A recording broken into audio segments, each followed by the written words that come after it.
We are just currently waiting on our other player from dLife.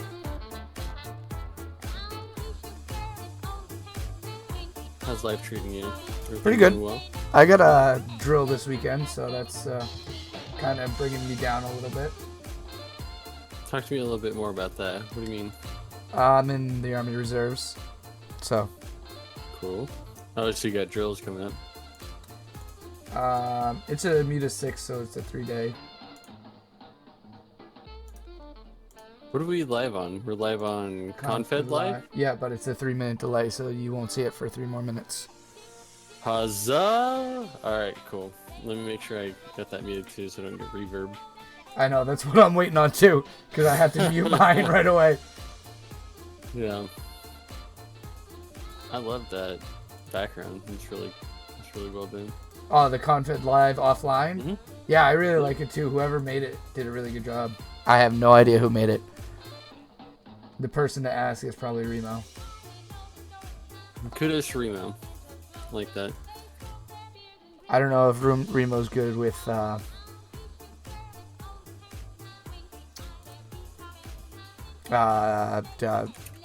when I'm gonna come back from the bathroom and kick it.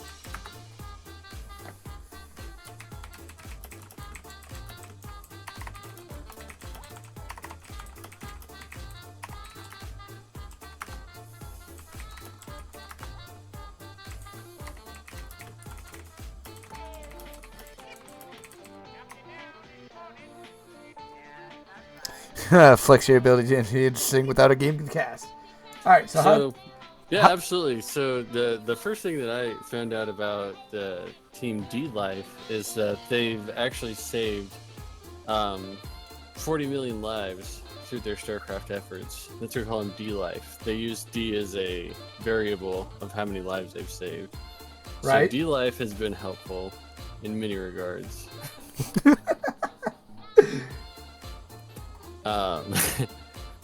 Further to that, they also support swarm hosts. Swarm host lives are important lives. They I think you're being a little biased with the Zerg play already. well, we got ZVZ though, right? So I believe I have so. to. Yeah, so I gotta give me some ZVZ love. And that being said, Mother's Day is past, but don't think that it's not coming up again with next year. I mean, I guess Father's Day is coming up, so if you haven't, think about your dad and tell him to watch you do well in StarCraft. I'm sure that every father is looking forward to hearing that statement. Father's Day and Mother's Day. Where is it going with that? Something about Swarmos.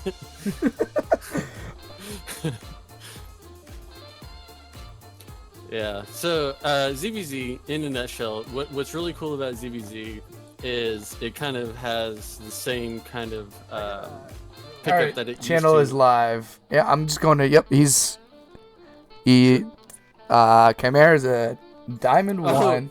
Let me do the mute. I gotta mute the live channel now because I'm hearing this.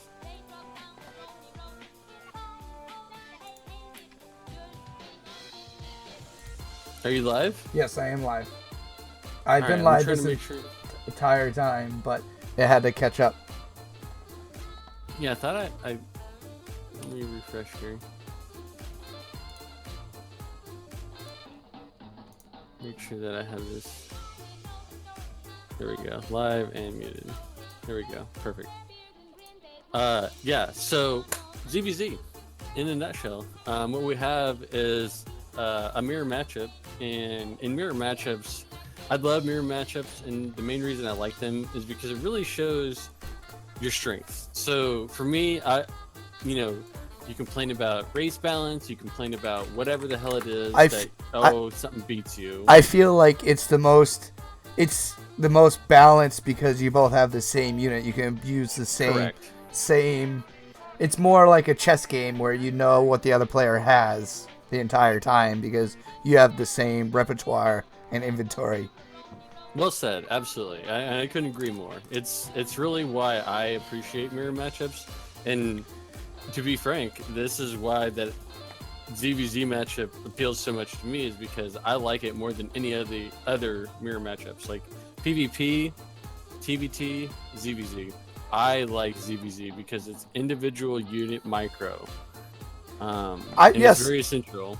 I will say that. I will say TVT is more the chess playing strategy. That's why I like TVT personally. TVT is a lot better in StarCraft 2, just simply for the fact that medevacs give higher mobility. If I was a Terran player in Brood War, I would lose my mind because it's just immediately going to be a 30-minute game every time you get a mirror matchup. Mm-hmm. All right, we're gonna lower this music. Yep. Ready when you are. That's funny. ZVZ. All right. So we got a pink and orange Zerg. Let's send our go-go's. And yes, I did get a haircut, boo. I had drill. So I'm all armatized right now. And I shaved. I don't have my beard anymore. Like 10 years younger. Thank you.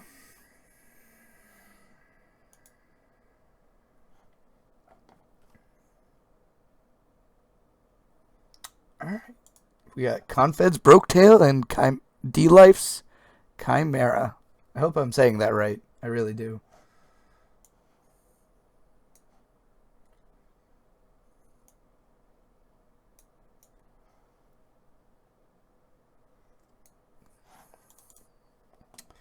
And these are the first time I'll be seeing these maps. I mean, I looked at the pictures and such, but...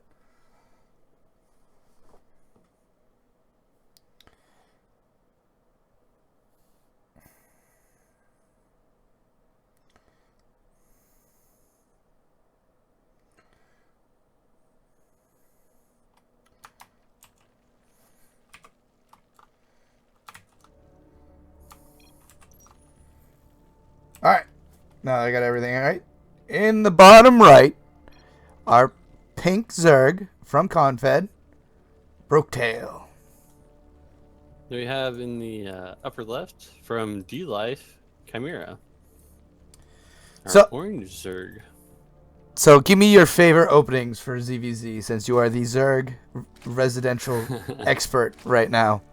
I like anything that happens outside of a hatch first. So for me, I think that there's a lot that you can gain off of, just 12 gas, 11 pool, that anything that's not hatch first. So hatch first is good, and that's what we're seeing here, and that's fine, totally fine. But I like to see the more aggressive type play. So if you have someone that goes hatch first, then you get to see really them building around their own micro and macro. Like when you go hatch first, you want to get the drone saturation up. You actually want to have the queen advantage. And that's what's going to beat you, is if you let them get the queen advantage against you. Unit production is huge in ZVZ. So if you don't get any damage done with the early aggression, you're basically dead. But I like that the opportunity exists there to be able to pressure them. So we have both people opening same builds though. So hatch gas or pool gas or hatch.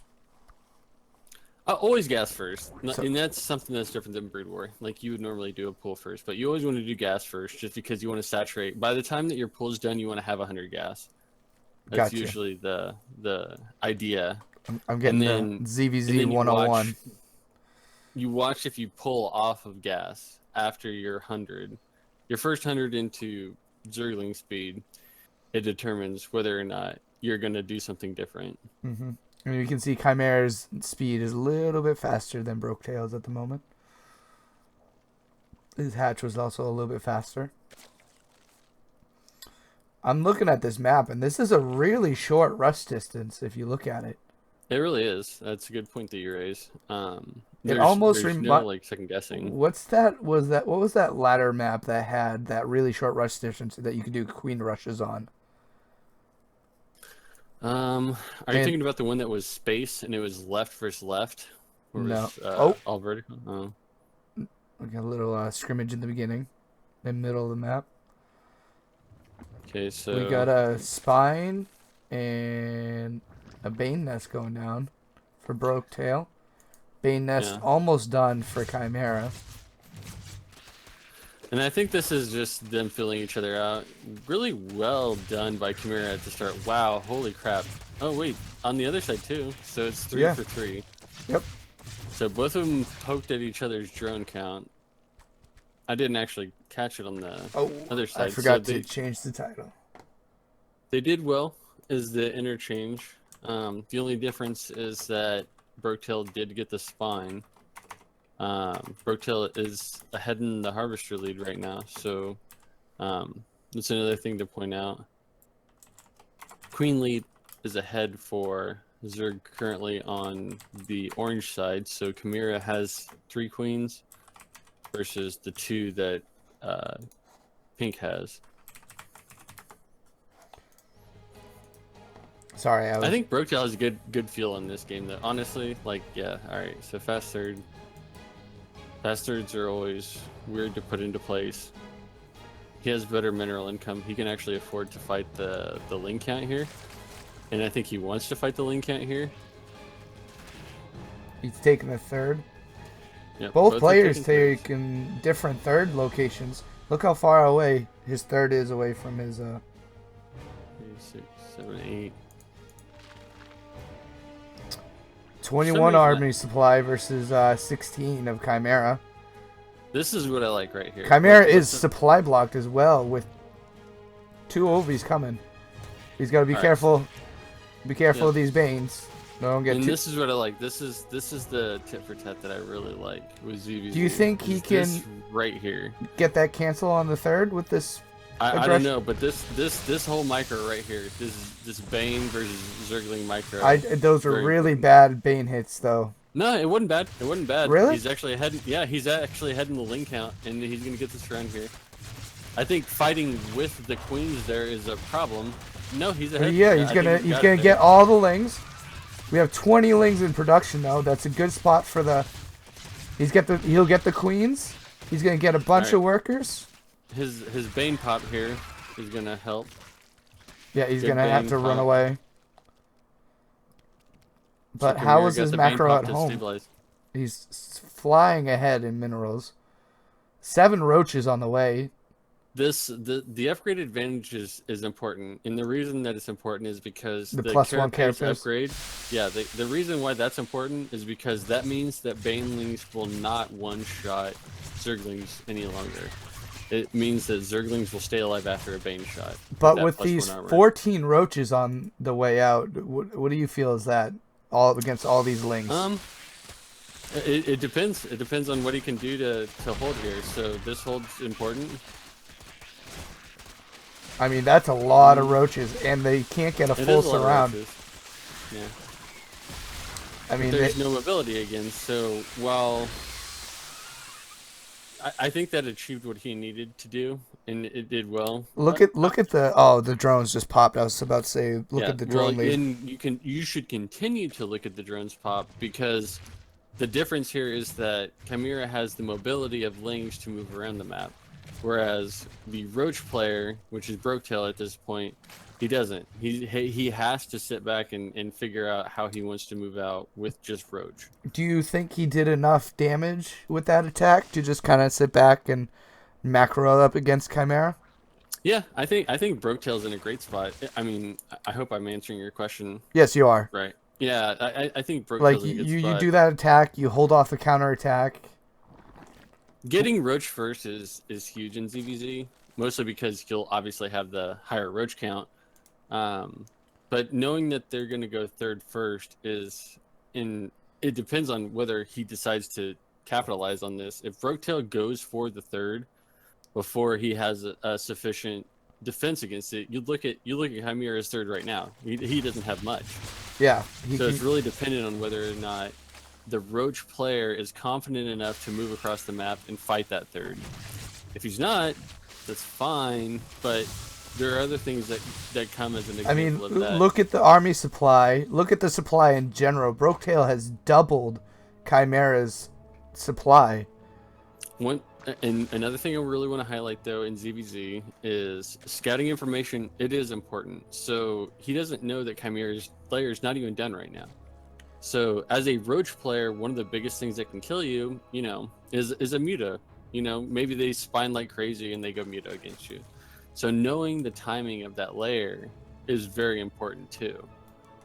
So not seeing that and maybe waiting around for roach speed is not the best idea. But he's taking advantage of his army composition right now, moving across the map. 84 army supply against 54. I think, and he did that while this spine was moving. I would like to see him target down that spine, but he's gonna pull off and wait. I think he's gonna wait for his roach speed, right? Yeah, I think so too. I didn't see an Evo for +1. 7 Ravagers. He's really letting his macro kick in though too. I mean, honestly, Brooktail's got an amazingly 63 well saturated drones to 37. Yeah, I mean, and he's full gas on all 3 bases. He's got a good all-around macro at this point, so he should be nothing but units.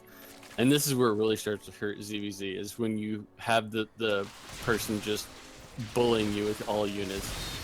Here's the bios. Bios go down. Good bio shot. This concave is just really good from our pink Zerg Brooktail.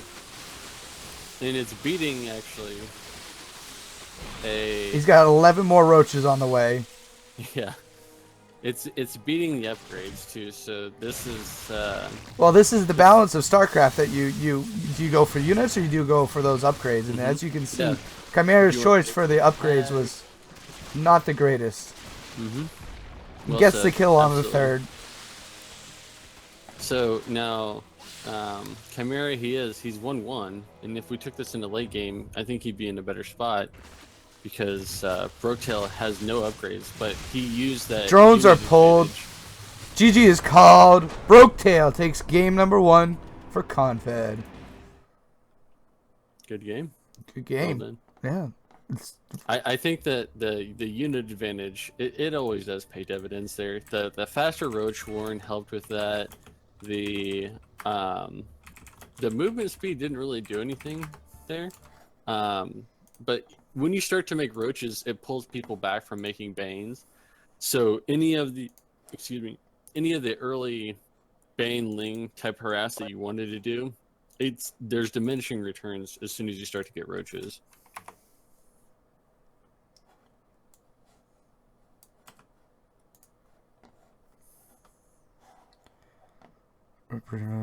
Well, Brooktail is too good. Kappa.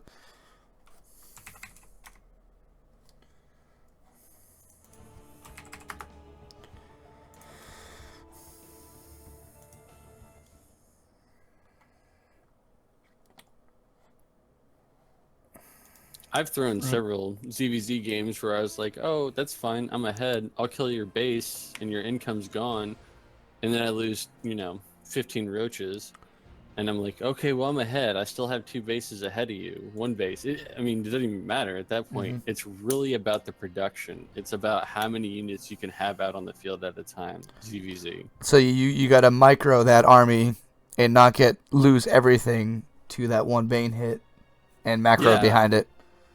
Well, yeah, and you would like to get into a stance where I like what Chimera was doing. Don't get me wrong. I mean, he did what he could with the cards that were dealt. He wanted to get higher upgrades. He put his 3rd up. He wanted to defend his 3rd. It wasn't in his hands after the early damage that was dealt by Brooktail. I think Brooktail did really well with his early game aggression.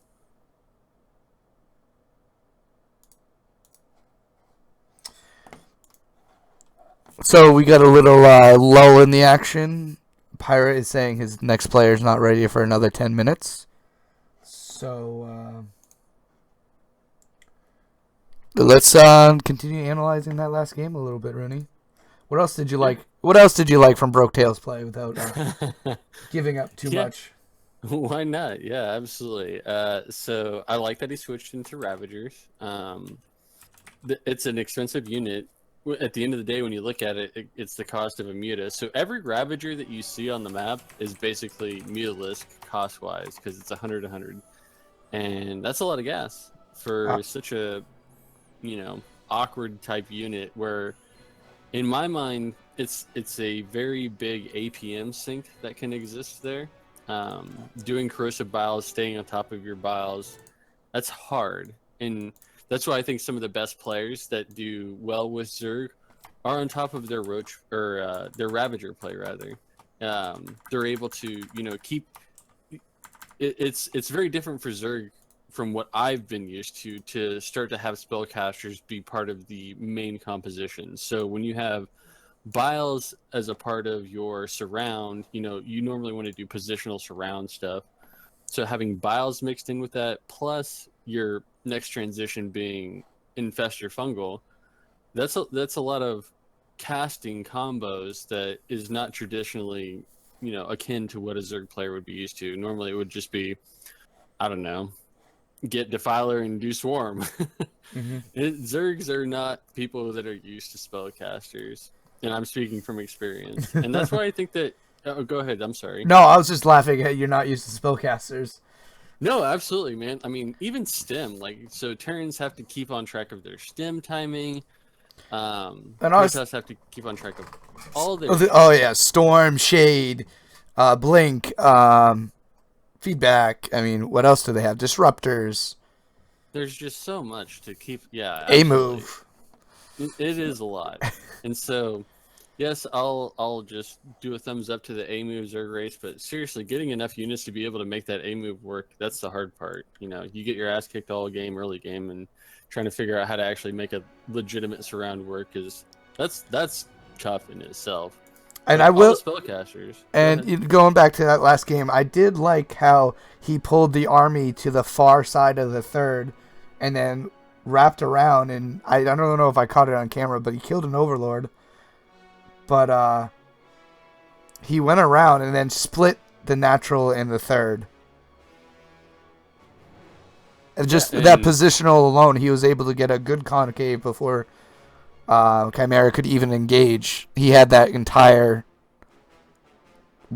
space between the third and the natural. Yeah, and it's a good observation on your point there, man. Obviously, if you get any type of production cuts on Zerg, in ZVZ, that's going to pay dividends. You kill a queen, that means that they're not going to have enough larvae. And I think that was a big thing, was he got, 2 or 3 queens on that first push? He did. Yeah, you're right. Absolutely. So that's what hurts. So that's why the early game aggression really paid dividends. When you look at the supply difference as it progressed through the game, it wasn't because there was a drone discrepancy or anything like that early game. It was because there was someone cutting off the production. So that's where it became important. And little things too, like the spine that was made right out the gate for the ConFed Zerg. Broke-tail. I didn't like it at first, but it's okay though. It's something that you can be like, it's fine to get away with that because it stops all the Baneling pressure. You can actually focus fire Banelings with that then. Does it one hit Banelings or no? No, it is 2. It's 2 hits, so it's not amazing, but it's still something that fucks up the AI, the auto attack algorithm that happens when you go in there and you want to 1A. So we have the next player in the party. Is it 1 attack? Maybe it is 1 attack. I'm gonna double check. We have Sin Prime, who's a Diamond 1 Protoss player. No, it's 2 attacks. So let's look at his stats. Just food for thought. So Baneling has 30 health. All right, it has 0 armor. They're classified. Hey, Rooney, ready up in the game. Oh yeah, sure. Thanks. So the Baneling, 30 health, biological, is classified as light. So spine crawlers actually do 25 damage to normal units and 30 to armored. So just based on the fact solely that Banelings are not classified as armored, it's 2 shots on them. Mm-hmm. That's interesting to know.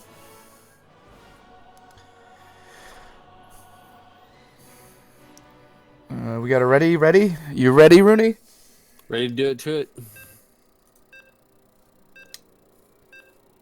Sin Prime versus Broketail on Booma.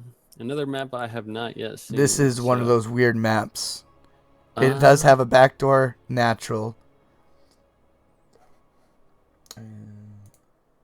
Yeah, this looks like I'll let you do introductions here. We're not ready for that just yet, but I mean, you have backdoor natural. I don't know if those are destructible. All right. So in the top left, in the blue trunks, we have dLife's Sin Prime. And then we have in the bottom right, in the red trunks, ConFed's Broketail. This reminds me of that map. I'm trying to think where didn't Polt go like 3 racks or 4 racks or 10 racks against Snoot on a map like this? I have no idea. That was Snoot time. I think it was like in the finals, even in like DreamHack or something like that, where it looks identical to this map. Where I swear, Polt just went nothing but Marines on him. We got a probe scout coming across the map. You think he'll try to You think Broketail noticed he has a backdoor natural, or do you, as a Zerg player, do you prefer taking the Always front base? Front base always. Always front base. So this is not ZBZ, which is weird. So I guess Sin Prime. Oh, so it's a different fucking person even. I was like, is this the same guy? No, it's not. It's totally a different person. No, all kill format. So Broketail moves on, and the next player for dLife comes up. Thanks for keeping me honest, man. Yeah, no, absolutely. I'd love forward bases just because it helps with the creep spread and everything. You can always get your back base figured out. If nothing else, this establishes yourself forward. If I had my choice, I would always take forward base versus back base as a Zerg. And then do you see this gold towards the north of his... Well, it's his natural now. And with the watchtower right in it? That's a little odd. Yeah. It's, it is a little bit odd. Those mineral patches are very low, too. I don't even know if it'd be worth doing. Yeah. And then that other fourth to the right outside the third is on a low ground compared to the base behind it. So that's another odd. Yeah. I'm looking at this from the Protoss perspective here too, and if I was Protoss, I'd drop heavy, double war prism. We have Twilight going down. What do you think, Glaives? Well, yeah, I think that's got to be your response. There's really nothing that you can do. And a on forge. That's a fast forge, don't you think? Yeah, well, +1 in charge lots are really popular right now too, so I wouldn't be surprised if he actually goes charge. But taking a third is going to be a huge challenge for him, and I think maybe he's realizing that there's just nothing you can do to wall off. I'm looking at the wall. Well, you can wall off for third. You can wall off against your Nexus. You can wall off against. Yeah. That's how you have to do it. All right, so no shenanigans early game, no link drops, no nothing like that. Broketail's broken off of his gas income for the moment to be able to saturate mineral income, support the drone heavy and queen heavy style that's required. Robo goes down. There's a play. Okay, so it's charge +1. So I think that this is probably. I mean, honestly, this is what I think the new meta is going to look like for PvZ. It's going to be charge lot with Immortal, because it beats everything that Zerg has until they get to air. And Zerg doesn't want to go to air because one Phoenix basically beats all of Zerg air. So Zerg never really wants to go into Spire. So I think what Protoss are doing is manipulating that and doing this very cheap, for lack of a better word, it's very cheap gas-wise to get all these zealots out. Yep. And then you put Immortals behind it. Look at all those explosion of gates from the Protoss player. 5 gates go down. And keep in mind too, we're playing in a patch where Adepts did just lose 10 health. I don't think that. Yeah, but look at this Overlord Scout. He sees everything. We'll look at his vision. He sees the Twilight +1. He doesn't see a bunch of gates though. He doesn't see that just yet. He doesn't see zealots is the thing. So I don't know if that really makes a difference. So, I mean, building against zealots or Adepts, same difference. 3 more gates go down. 8 gates on production tab. 9 gates total. Wow. He has a scout on the third. Zerg's not seeing a third come out. The Overlord to the right, if it went in and saw the gateway count, that'd be huge. Hey, look at this War Prism that's going towards the south. What do you? That's a lot of roaches coming out, but that's no immortals. So do you think it's just gonna be like abusive warping 9 charge lots over here? I mean, I don't know what Protoss is going to do without immortals, because the roach is the response that. Yeah, look at Broketail. If he's paying attention, he sees the warping. He sees everything coming down. Yeah. No immortals are on the production tab either. Yeah, I thought he was going to do Immortal Zealot, which I thought would have been kind of... And he sees, he sees the War Prism just straight up chilling on his natural ramp. I'm really not sure what he's trying to do at this point, so... But I mean, he had to have known that Roach was going to be the answer, right? He does a War Prism drop, he gets some... How many drones did he kill with that, did you see?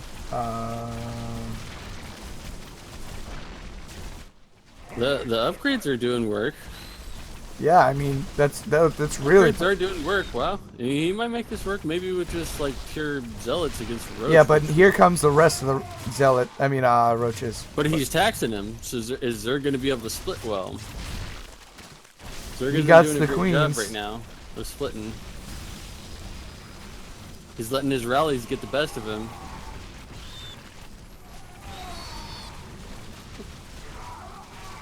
Alright, as soon as he defends this, though.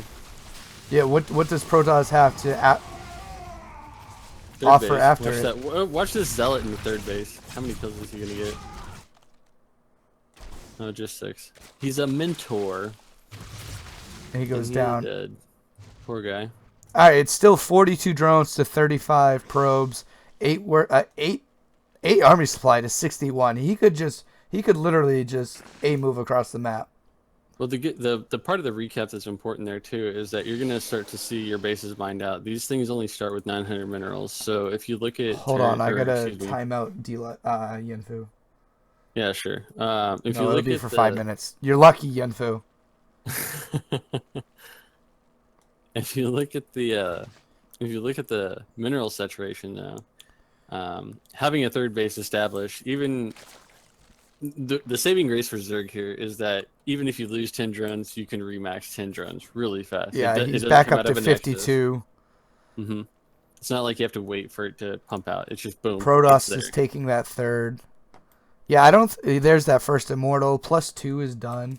I really think if he had brought like 2 immortals with that attack, that would have gone so much better. You're right. Yeah, I thought that that's what he was going for. I thought that he went with charge lots to get the lings. The War Prism's moving back into the third. Well, then backdoor natural. Big warping. Big warping. And +2 is done. Like he might get. He might get the snipe. Yeah. Yeah, he's got the snipe. At this point, though, I mean, yeah, it's kind of a bummer to reallocate your stuff. So it's gotten Broketail off his what he wanted to do. He's not. He's taking a fourth. And he's double. He has 2 idle Evos at this point too. Like he was really just chilling, and now he's looking at other stuff. Hydroden's about to go down. +3 on the way from Protoss. I think that's a. Is it really? Wow. Yeah, +3 has just started. Disruptor production's on its way. His main base is almost all the way mined out, though. Yeah, and his nat. Ooh, disruptors. All right, so this will be huge. Like, so, all right, there's like a 50 supply disparity, but disruptors, man, can even that out real fast. Change the game. Yeah, you said it. That can change the game real quick. That should be really interesting. So, yeah, upgrade advantage definitely in favor of Protoss. Tech advantage in favor of Protoss. I like that Zerg has the supply lead, but you also have to think roaches, they do cost a little bit more supply, and they're always not. They're not always they're not always the best. With all this extra minerals, would you like a link? Would you do a link flood with this? Oh, dude, I would dive. I would just seriously dive on this right now. I wouldn't even. Oh, care. he sees. Ooh, that is. All those, yeah, that's like 300 right there. I would just dive and lose the game. Get right on top of the disruptor. See, another one, another shot. There goes 14 army supply. Yeah, he's. Yep. Ooh, he misses that one. That's good so for Broke. If it was me, what I would do is be like, oh, you have disruptors? I'm going to throw all my units at you immediately just to kill the disruptors. And hopefully they lose to the rest of my units after the fact. And I like Sin Prime's the way he staggered those shots as well. Mm-hmm. Yeah, you don't want to send them all out at once. You're right. Sin Prime did a really good job of, finding the right shots.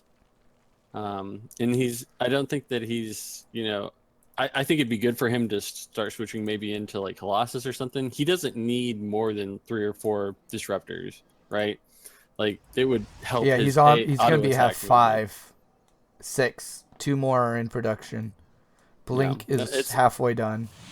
It's a lot to manage at that point. It would almost be better to kind of have your auto attack with Colossus to be able to help mitigate some of the damage that's coming in that you can't with your APM move disruptor shots around. Oh, this DT, that's fun. DT poking shots kills a queen. No, oh, he's gonna go down right there. Oh, Zerg's doing well. He's got his 2-2 on the way.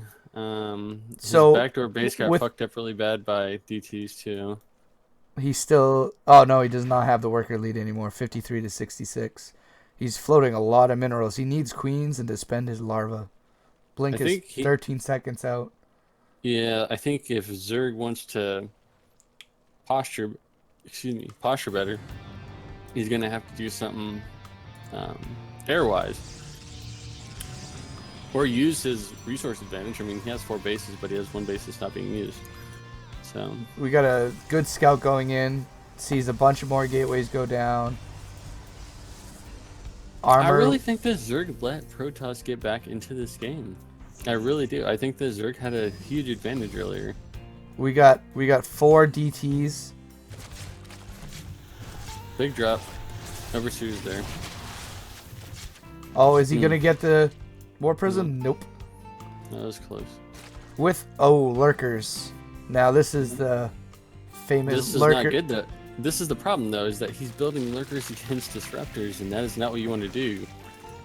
Like, it's good for counter defense, but it's not going to give him any foothold. So against disruptors, what would you do? Lings? I would be Spire heavy. I would have been Spire heavy. As soon as you saw that disruptor? Probably, yeah. It's too hard to fight on the ground with so many of these Zerg units. Zerg is maxed out. He's moving across the map. He's tired of this game. He's going to lose all of his units to disruptors, though. Yep. And it's just too hard to fight that. You have to have, like, Vipers to pull the disruptors or something. That's why in PvP fights, when this exact same circumstance comes up, what happens? They go Phoenix and they lift the disruptors. You can't do this. It's just, like, fucking dead lurkers. They're not going to do anything. Unless he drops them or something. Ooh. Like, these lurkers are garbage. Not to be rude or anything like that, but I'm just saying, like, seriously, those lurkers are not going to get anything done. He's letting his macro slip a little bit. He dipped below 220 roaches on the tab. I'm with you. I don't like the roach play, but he's pulling the army. I think if he did a tech switch, that would benefit him more than anything. If he could tech switch and force... Okay, this would have been good for lurkers over here if he did lurkers on high ground.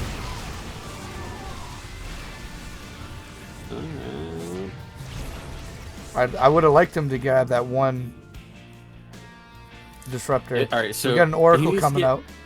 I think that Sin Prime is doing an amazing job. His unit composition is just going to bully everything at this point. Unless Zerg figures out exactly how to engage against disruptors, he's going to die. But I think what Zerg has at his advantage is Storm is on the way. Zerg could play tactical. He could do like backdoor lurkers or something like that, and pull the army make apart. Protoss respawn. Yeah. But he's not. He's trying to fight that heads-up engagement, and that's where the disruptors are kicking his ass. Protoss is almost mined out on almost all of his bases except for his brand new one in his 4th. So yeah, he needs this, and he keeps revelating these big shots. Big shots, but Broketail does not have that big of a bank. He's killed all of his disruptors except for. He's down to 27 drones as well. Oh wow. Yeah, he's thinking that he can keep up, and he's not going to be able to. Big blink in, big disruptor shot, huge damage. Yeah, he's just getting bullied around. He's still got revelation. I don't know if the switch. Oh, look at that warping in the natural of all these charge lots. Oh, I didn't even see that. That's good Ravagers to kill the warp prism, but you're right. And those are charge lots too, so they are going to do even plus more 3 damage. Charge lots.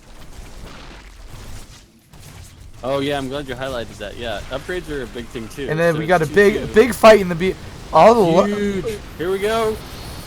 This is it for Broketail, I believe. Does not have supplies dwindling. GG's called. Sim Prime evens the score for dLife 1-1. Wow, good job on Sim Prime. I think that I guess that his opening worked out well. The random charge +1 was cool. I thought that if he had followed that up with Immortals, that would have been a quicker win for him, to be honest. I think that Broketail was really on the back foot a lot of that game. Mm-hmm. He had the supply advantage, almost 100 supply advantage at one point, and still the disruptors shut him down. So just food for thought. Those Zerg players out there can't always beat those disruptors. Maybe think about your spellcasters out there, because Vipers, if you pull a disruptor as it's mid shot with a Viper, it cancels the shot, so they're no longer shooting. I think. I hope I'm right. I might be lying to everyone, but I'm fairly confident. If you do a disruptor abduct on or if you do a Viper abduct on this disruptor as it's shooting, it cancels its shot. I think that's right. And that's why you see that in PvP. So when someone gets disruptor heavy, if you can't disruptor response back, you go into something that can counter the disruptor. And I think that going into lurkers was not the appropriate response for countering disruptors.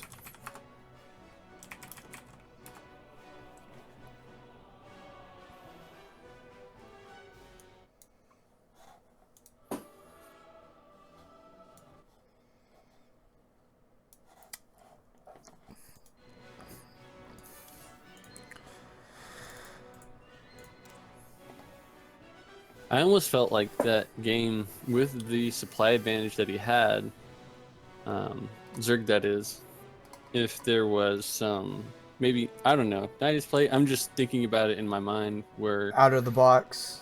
Yeah, if maybe a Nydus pulled something back, and then you fight up front, or... I don't know. It's really rough when you get into that disruptor side play, because, yeah, it'll beat up all your stuff really quick. And as you saw, you can't outrun a lot of the disruptor shot, even with Hydra like Terrans and can Roach stim speed. and split, but I just I just watched like 400 minerals evaporate every time he shot, so that's why the game, it changed balance very quick.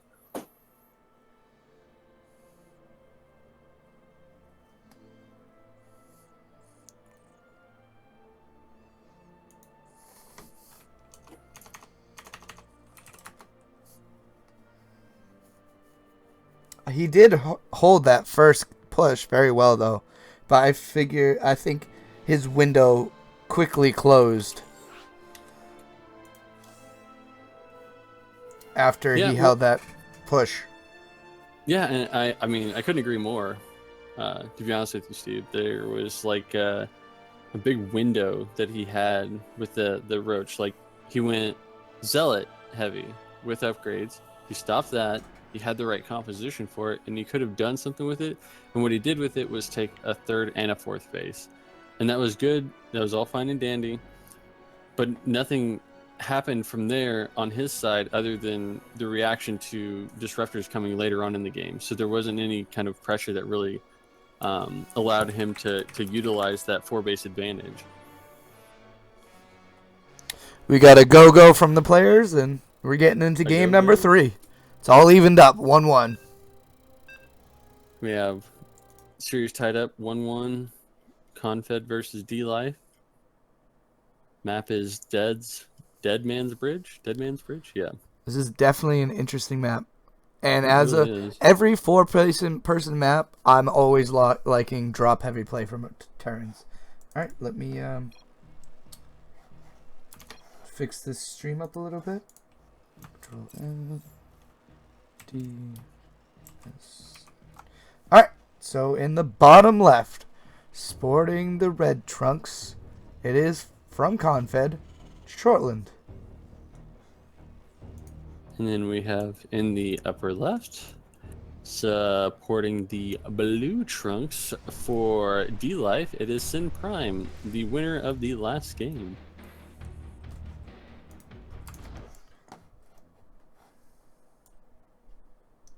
Have not seen this map before. Haven't seen a lot of these maps before, so this will be interesting. No wall-offs. Like I think a lot of these maps are really punishing thirds for people. They're saying you don't get look how close the naturals are going to be. Yeah, like Liberator play by itself. I mean, look at that position behind the natural. Well, that's a good point. I think I like what you're saying there. I think Liberators will be big. If Shortland goes libs, like that's just going to be. I think you should gas him if you can. There's only one probe on the gas for now. And little note, Sin Prime scouted the wrong way to start, and Shortland got lucky with the first scout. And he's going to open Reaper Expand. Very standard TVP. Mm-hmm. Standard openings on both sides. But he did get the first scout off. I mean, it is a short rush distance, so... There it is. All right. So usually you want to see if it's second gas or second gate. So it's not going to be a depth pressure. Yeah, it's just going to be... usually double gas this early is Stargate, right? Yeah, well, and it should be Stargate. I would be shocked if it is not Stargate. Honestly, if he doesn't go Stargate, I don't know what Protoss is doing anymore. Maybe I'm just like way out of the loop, because, like you said, like Liberator is gonna be strong here. Drop play is gonna be really strong here. Stargate is like the only thing that really keeps Terran honest in this playstyle. And the depth's not even halfway done yet, and this Reaper is gonna get in here with nothing for the Protoss to answer. He'll get the scout. He'll get a couple kills, and he'll get the scout. Gets 2 kills. Pulls the probes. The dep is now done.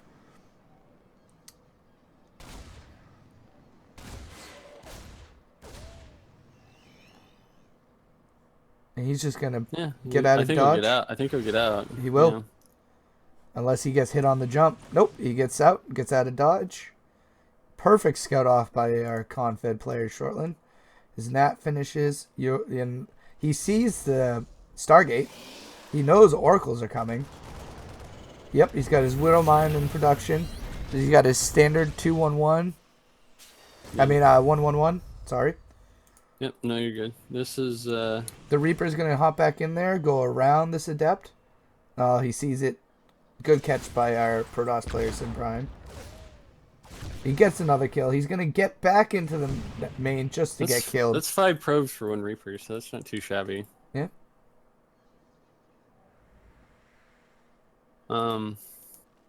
See if he actually uses this Widow Mine. This is kind of cute. It's an awkward spot for the Widow Mine, so maybe he'll bait the shot. Yeah, because you think he's going to hit the main. You see all these Marines, and he's going to be like, yep, nope. And go straight into the net. The only thing that might save him is Shortland's changing where he's putting it. And let's see what this Oracle does. He fails. Oh, he's in the path for it. Yep, and it's gonna go down. Down goes the Oracle. It's a bummer for him. Did he even get one kill with that? No, he didn't. Oh, there's the dropship. I was like, why is there no dropship? All right. Now, so this will shut down the entire natural for Protoss. Going Oracle first, it means that you don't have the detection for it. So you're basically this is why this build exists. It's not just to be silly. It's because it shuts down the entire economy. And one Phoenix. What he's doing with this. I'd like to see him drop the Widow Mines. He really should. I'm really not sure what he's doing. He's gonna lose that dropship. He boosts away, drops. Saves it. He could repair. I thought it was odd that he actually pulled away from the natural on that. Taking down the first Oracle means you can actually just leave your Widow Mine at the natural and shut down that mining. I mean, for 30 seconds or whatever the hell the reload time is on it. But yeah. People like Deer are really good at that, by the way. So Deer is really good about just losing an Oracle and being like, oh, it takes like X amount of time, and I'll just pull my probes and lose one probe. Yep. Yeah. He's good about doing that. But we are seeing Phoenix play, so we're going to see Phoenix adapt. Yeah, good timing on third for Shortland too. Upgrades are kind of about even, I guess. What does Protoss even have a forge? Nope, I lied. So it turns a little Twilight just went down. Glaives is nowhere in sight. Do you think that first drop kind of rattled him a little bit? Because that Twilight's a little late, don't you? Don't you feel that? Yeah, the Twilight is a little bit late, but what I think Terran has in his favor is that this is very familiar territory. Like Terran are mostly used to getting harassed by this stuff, so shutting down the Oracle early on puts him in a more comfortable position, so he's able to get what he wants right out the gate. Now we got to push out 2 Widow Mines, a bunch of Marines. Stim has just started. That's weird. Oh yeah, you're right. Crap, that's gonna screw him up like crazy. Yeah, he must have misclicked. But we got 4 Phoenixes and an Oracle coming over. Oh man, that's bad for Protoss. Poor guy. That's bad micro. I think Terran moving in is a mistake here. His +1's almost done. He's gonna hit before it is. I think. Oh man, good shot on the Oracle. I think Widow Mines should be backdoored.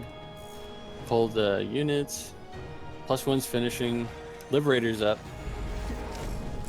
Oh, look at that. How funny is that? Yeah, those... They're baiting each other. That's so funny. Here come the Adepts. Mothership core goes down. And this is where the Adepts pay dividends. Or, Widow Mines, rather.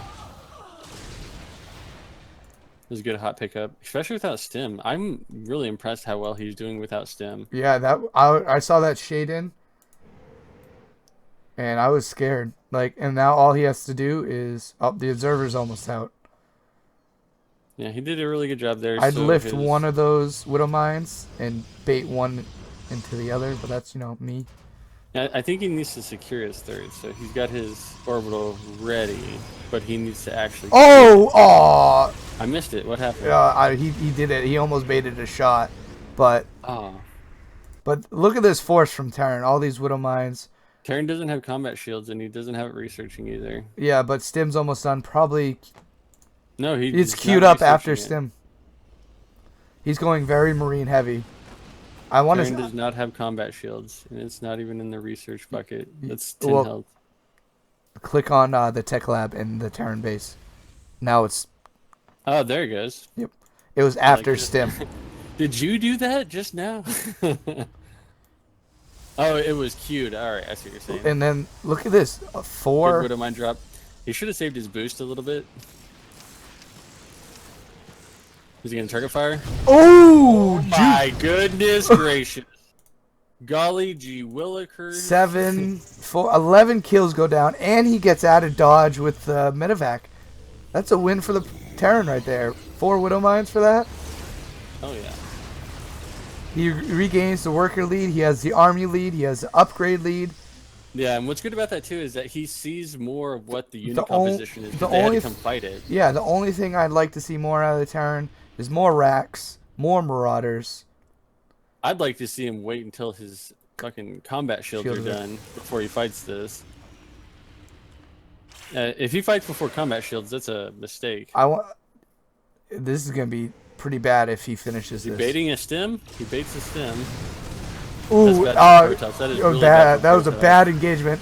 Everything goes down. That is why you get Widow Mines against the depths. That exact reason. Look at that. He just A moves, stim and win. Do I have Illuminati Widow Mines? Can we look at the Widow Mines real quick? What is that? Illuminati Widow Mines? GG's called. Shortland takes the game for ConFed. Those Widow Mines, man, that was brutal. Splash damage is no joke. Wow. That was really close until that end. I thought that was a cute idea to bait the stem, putting all the adepts on it. Good for Shortland to have those Widow Mines, man. Yeah, and very well spread out as well. I mean, you look at this army graph, and it just went down fast. And he did wait for the engagement on the combat shield. It was right as that push went in. I think he just a little overzealous with the shade. The adepts. Yeah, the shades. I thought he was in a good spot too. I mean, he didn't play poorly at all. He had the right upgrades. He was doing well. It's just that shade right into those Widow Mines, man. That'll get you. And that's why those Widow Mines are there, just for the adept play. They don't really do well against a lot of the other stuff.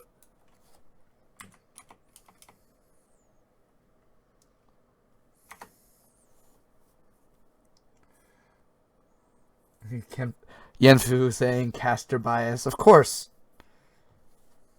Intuition is up next for dLife. I'm pretty sure that's a Terran player.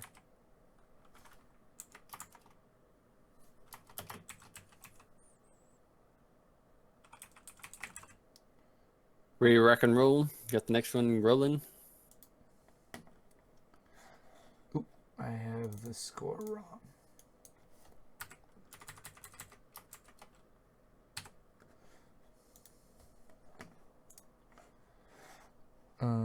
Yep. Intuition will have the next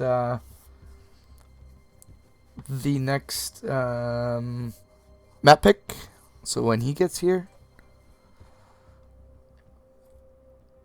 Okay.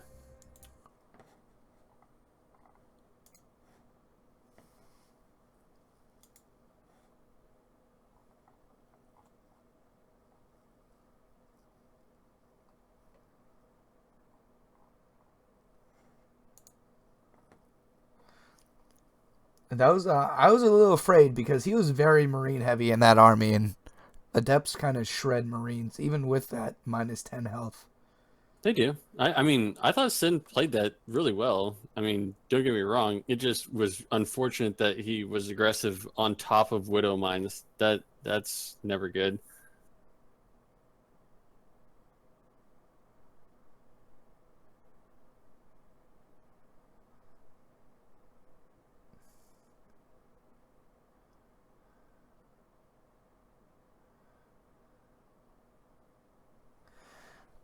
Intuition has joined the party. Well, let's check out his profile. Okie doke. He's a Masters 2 Protoss. Interesting. Let's see his stats. TVT. Oh, maybe not. Is it? What? I'm so confused. It says he has 79 Protoss wins. I'm looking at your. Is it 1-2 or 2-1? Yeah, no, I swapped it. I screwed it up, and then like a minute later, and. Oh, cool. All right, sorry. Stats, race report. Okay, so he is a Protoss. My bad. His T versus Terran is 82%. Wow, that's good. Protoss PvP is 64. PvZ is 50. Well, I will definitely be taking notes then. See if I can learn a thing or two here. Career summary in 1v1s. Master player. He was Masters 1 in 2016 Season 5.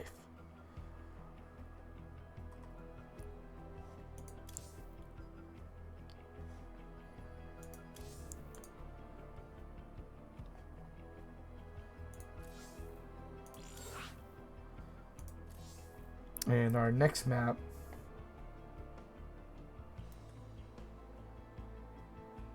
is it another unique and fun one? We'll find out. We're ready for you. Got to ready up, Rooney. Oh, my bad. Thanks for the heads up. Thank you, Simbrian. I realize that. I wonder if we're gonna get one of those maps where lava just randomly rises. Where are these maps coming from, by the way?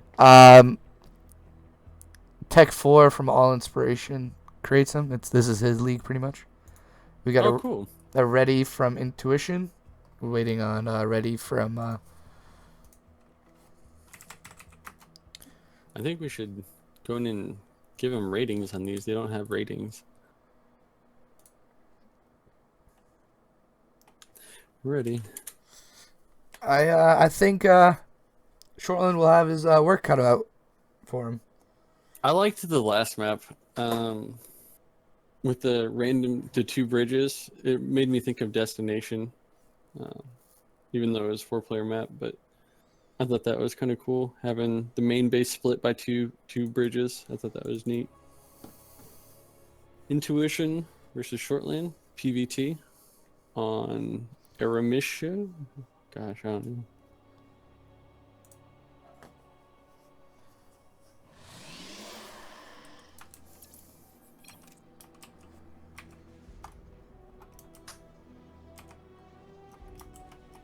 So, in the top position for dLife in the red, Intuition.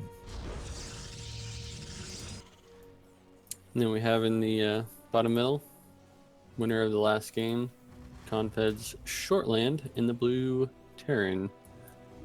Very interesting opening. 3 SCV rush, I guess. Oh, is so he this will be. Do you think that I'm thinking? It's just all bunker proxy rush. racks. Yeah, it's just Bunker all rush. proxy racks. Oh, is this probe gonna see them? This probe's gonna see them. Oh man.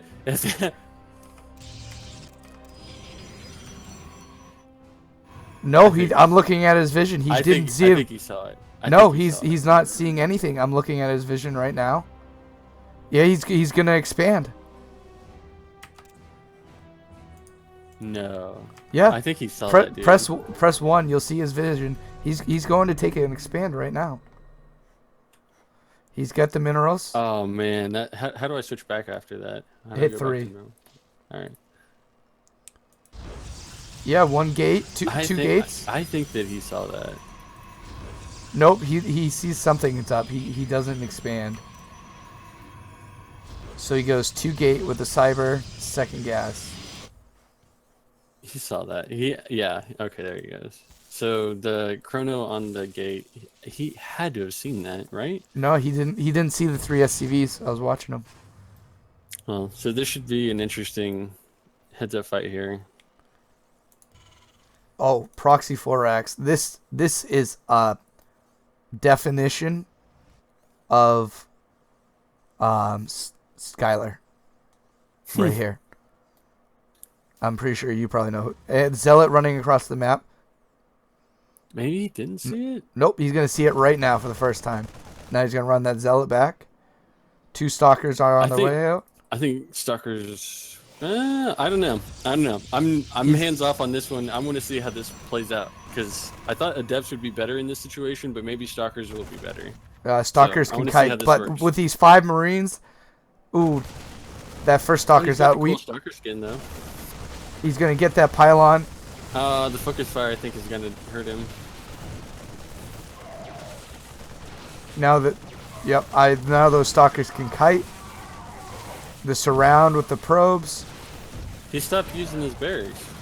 Like there was no production for a second. Okay. GG is called. Shortland taps out. Intuition evens the score. Good game. Well held. With the cool stalker skins. That's the definition of Masters player right there. I think Shortland could have stood in it if he had kept making units out of the barracks. If he got a bunker down and was able to hold it, maybe. That too. I think bunker would have been helpful. But yeah, it was a good hold on Intuition's part. It was a good read. I thought Adepts were going to work out, but he said, nope, I got cool stalker skins, and he made that work.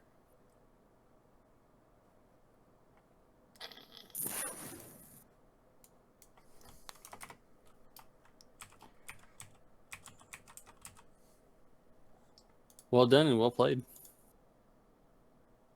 Do we have our next in line? Yep, Judicium has been invited. We get a shrug, GG, and Shortland leaves the party.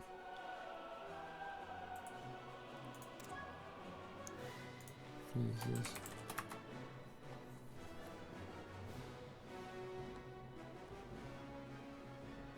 Yeah, I mean, you'll see that. Sometimes people cheese, sometimes they rush. Sometimes it wins, sometimes it doesn't. That's what makes it such a beautiful game. Looking for...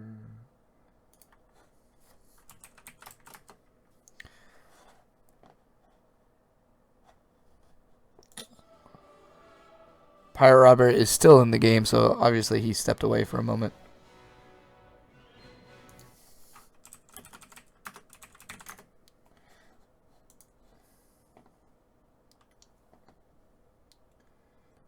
Yenfu is talking some shit in the chat. How does it feel, dLife? I've watched Yenfu lose to this game. Lose to the build 2 times, sorry. That's what I was talking to someone earlier today about this, and I think it's, I don't know, I don't want to get super philosophical, but I think what's really cool about StarCraft players in general is that you have a much more confident mentality in your mind. I would think that you take away from StarCraft a much more confident persona just because of the fact that you're able to accept failure. You know, there's a very real fear of failure that exists in life. And in StarCraft, you know, you're going to fail a lot, but you overcome it and you approach it and you know that there's a very real aspect of failure in every time you play StarCraft. So what I think is really cool about StarCraft players is that they approach that fear of failure and they overcome it. And I think that that transferable competency exists in life, and it makes, you know, StarCraft players more, you know, I don't know, agile or more capable in life of the potential failures. That was my little spiel. So sorry to get all philosophical about it. No, that's fine. That's completely fine.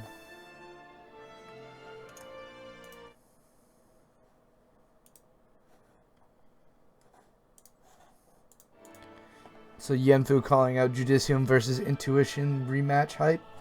So I guess this is a rematch of some type. Is it? Yep. You got a grudge match? I guess so. We got a go Jew boy from Yenfu. Hey, invite me. Invite you to what? I don't know. We're playing something? No. Oh, all right. I'm talking about in the chat in Twitch. Oh, all right.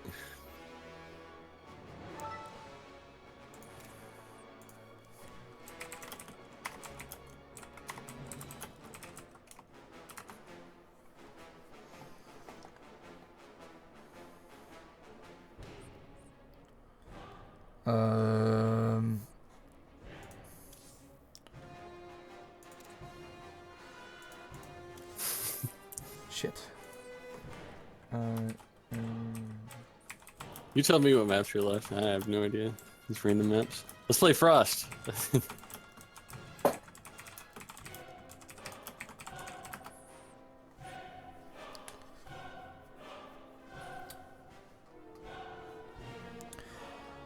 We're just getting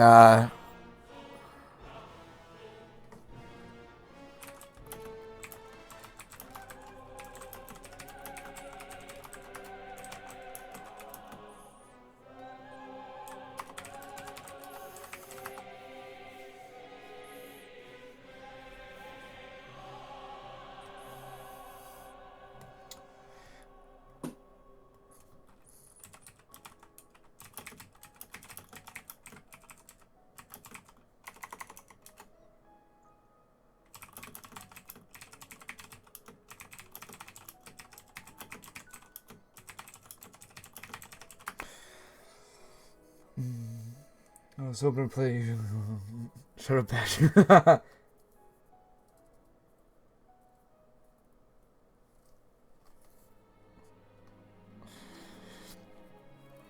I guess I'm being told to shut up in the chat. Rip.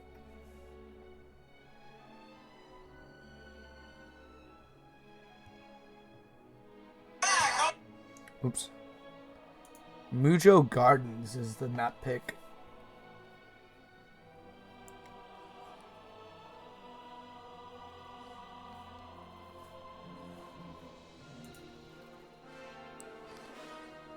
Wow.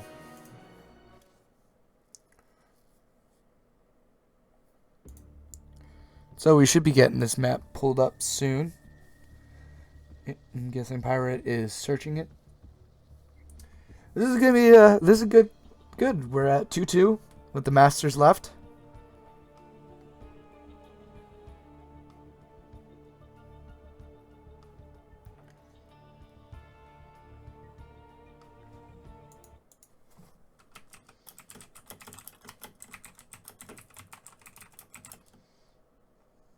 All right, all right. What match do we have left?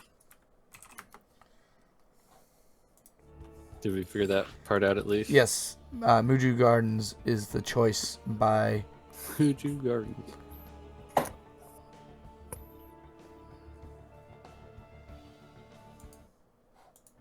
Tell me again one more time where these maps come from. Go talk to Tech4 from All Inspiration. I think the maps are fine. Don't get me wrong. I'm not trying to disparage against the maps. It's just I've never seen these maps in my life, so. Oh my God! What is this? Map. Kind of looks cool. Yeah, this is a nice looking map. Let's do it. We got a go and a ready and a ready. Let's do it to it. No damage. Another PVT. PVT indeed. So Intuition won the last game. There was a proxy Rax. He was able to defend it. And let's see if Intuition is able to defend the Terran Assault this game. On Mujo Gardens.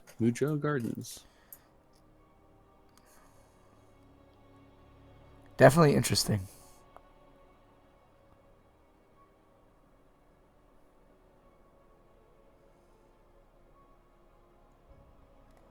All right.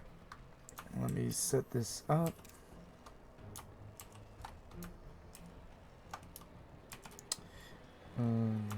Seven. All right.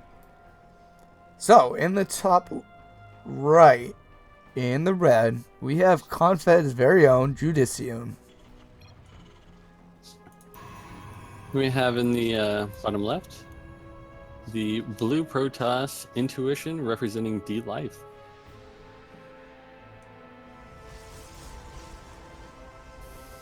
I'm just kind of taking a glance around the map and seeing what I can see on it. So, I was watching the Nydus and they were streaming a game on this, and it's a little different. This double.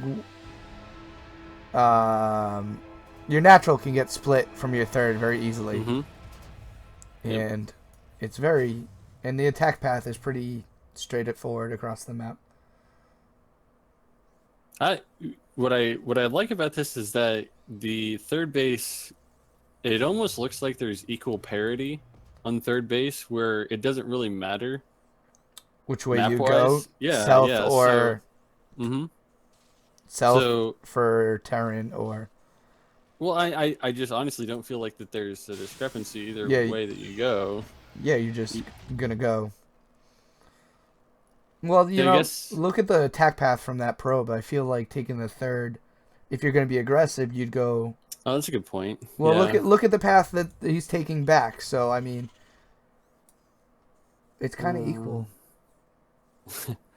There's just so much to soak up. So I mean, there's like rocks in the middle of this to break up the Zelnaga control, and there is 2 entries onto that base. I mean, Yeah, I don't know.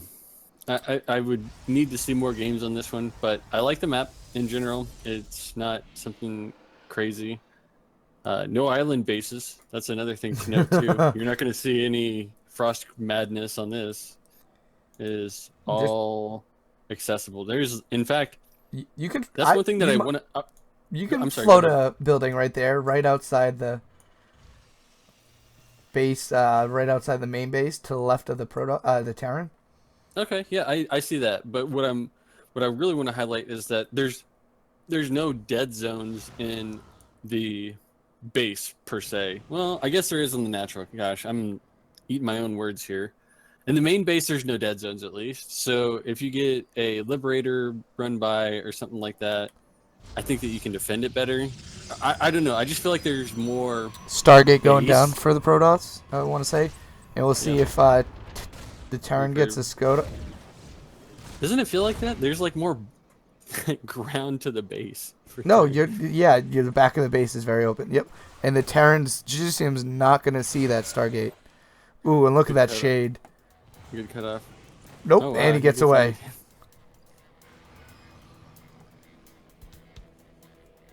All right, so let's take a look at the production here. Stargate with 2 gates, very standard from Protoss. I like this build. This is kind of the build that I've come to expect, honestly, from Protoss anymore. It almost seems silly if you don't go Oracle first. Now he sees it. Yep, he double checks. And now, honestly, that Reaper can do it. It's done its job. Got 2 kills. Saw them 3 gates with an Oracle. He knows exactly what's going on. No Twilight yet. No Robo. No funny cheese. Very standard game from both players. Third base coming up from Protoss. Gonna poke in with the Oracle, see if you can get anything done. No random Widow Mines along the way. Sometimes you'll see. But we have 6. We have a bunch of Marines in the Nat. Yeah, it'll be able to defend it. The Widow Mine just flies away. We're seeing a reactor and a Liberator coming out from the Terran. But no defense from that Oracle. Yeah, but the Oracle just pokes away. How do you do the thing? What is it like? What thing? Is there a Widow Mine behind the left geyser? I'm trying to figure out how to do it. It's a delete and insert. Yes, there is. Okay, so there is a Widow Mine between the 2 geysers. Oh, I didn't even see that. But we do have a single Widow Mine drop coming into the Nat. He gets the burrow. Drop. No split. Oh, and 6 go down. As long as it's over 5, you're good to go. And I don't. That Medevac's gonna not get away.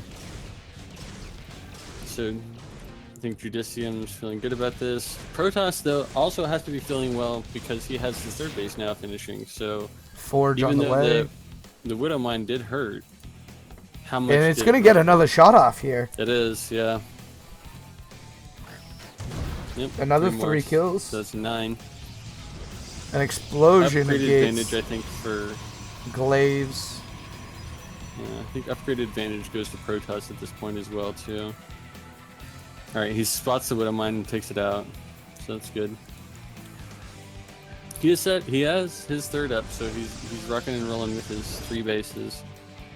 And there's the Gateway Explosion, which is super important. By the way, those Protoss players out there, if you get like a 3rd or 4th base and you're not putting your macro facilities up to match it, you're doing it wrong. You got to be able to keep up your production. And this is going to be, we're going to see a heavy 2-base push from the Terran player with 1-1.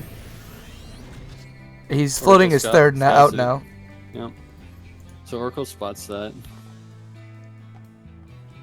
What is this pathing? For what, the units on the ground? Yeah, I don't know if he deliberately went that way or if it was because of the AI on the map. Yep, he's going to check that position and see no 3rd. What's good about this, alright, so throwing out 1 Marine ahead of time is always good for Terran, especially with Oracles, because you can always bait the what's it called? The zone trap, whatever it's called. You know, I know what you're talking about. Yep. So he did that just there. So, I forget the name of it, but it's good to do that because you never want to get all your units caught in those traps. Stasis ward. Thank you. Yeah, stasis ward. So Judicium, as a experienced player, is thinking ahead and moving out. And maybe I'm giving him too much credit. Maybe he just likes to throw away Marines. Who knows? Storm is almost done as well. Oh, good. Storm, we have 7 gates. Yep, 7 gates. And High Templars are down to get the energy rocking and rolling too. 3 base on full steam for Protoss, just now getting the gases up to make sure that he can support the High Templar tech. He does have some Phoenixes. I'm sorry, go ahead. 1-1 almost finished for the Terran. +1 armor starting for... And charge. This is... And I really like that he has... and he moves those Phoenixes away as soon as that drop comes in. As 1-1 finishes for Terran. With a Widow Mine as well. It's not going to do a ton. And then we got a main engagement over on the other side. Look at that. So the Phoenixes, that means he can't lift.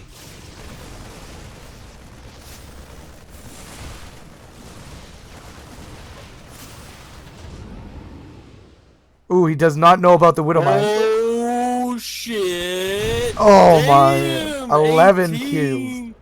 That was a different one. That's 11. That's way too much, man. That is so much damage. But now he's forcing the Protoss hand. Oh, but this is what I like watching about Judicium, how he plays. He is all over the map at all times. He is. He's really good at like double prong stuff. But he's not the Storm. Big stem, big storm, big storm, great storms. Wow. That dropped everything down to almost nothing. Those are really good storms.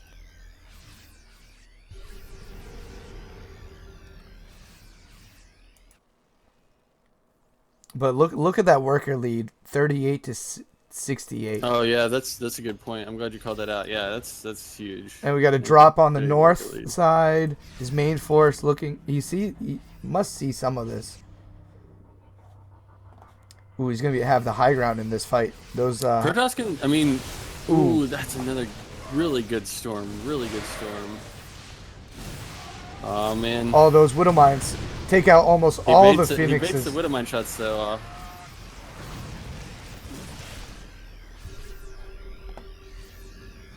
He's gonna pre-split here, but look at all this force going in. Time just to heal on that. We got a force going into the natural. Protoss still has a very healthy army.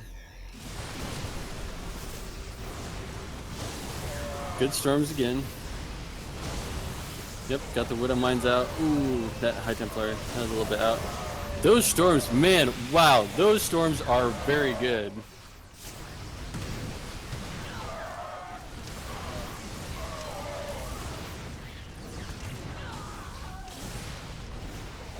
You know, Terran's losing their third.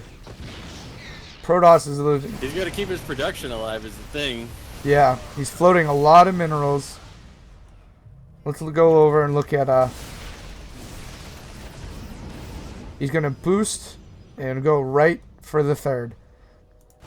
So we're gonna. I think Terran made the right call there. Yep. Save your production. Lost 40 SCVs though. Wow, those storms were super freaking impressive. Oh, good feedbacks too. No heals. Morphs into Archon. Man, intuition is really on point with his High Templar play. This is turning into quite the game. Alright, so those 2 Widow Mines are still at the natural on Protoss too, so I don't know if they're going to play... Oh, a little bit. He's going to take down the shields of those...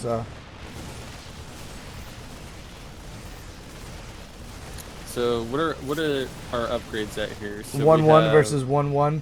+2 armor is almost done for Judicium. Yeah, I think Protoss did an amazing job of leveling that out there. But look at this is a big catch for Terran though, because there's nothing there to support that. He has no tech units. His storms are missing. Do those High Templars have enough energy? They have 6. They have enough for 2 storms in that army right there. Charge is gonna be really difficult for him though. So he boosts, picks up and boosts. He goes home and defends. His army is really, really strong though. Does he have any detection? Yep, he's got detection this time as well. So, yeah. He scans, he sees no army. Now he sees the army. Now he's gonna. Now what do you do as the Protoss player here? He's about to. They're about to trade thirds. Just walk in and kill him. Shit. He's got an awesome army. Oh, that sucks. Those Widow Mine really do damage. Oh man, if Terran gets a good scan and kills that observer too, that's gonna hurt. Good storms again. His storms are really on point. Oh, he saved it. Got a snipe down on a very full energy Templar there, so that's important. He still has Widow Mines that he can micro back to. 82. Where's all of the Terran's army? Well, it's pushing up front on the 3rd, so this is Protoss's last mining base. Yep, and he snipes the 3rd. Yep, he gets Intuition is just all over the place. He's defending his own 3rd. Don't forget about the upgrades in this whole equation too, though. 2-2 versus 1-1. I expect to see a tap out sometime soon here from Intuition. Yeah, I thought that Protoss did a really good job though coming back on that. Yeah.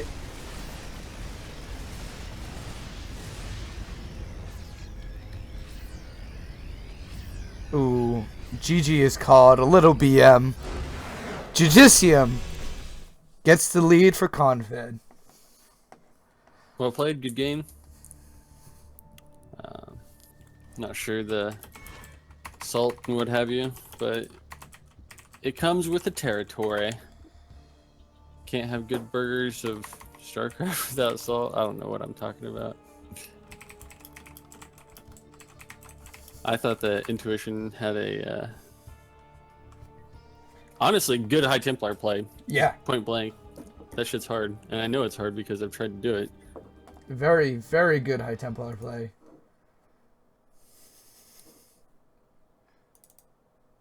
So now it's the ace for dLife.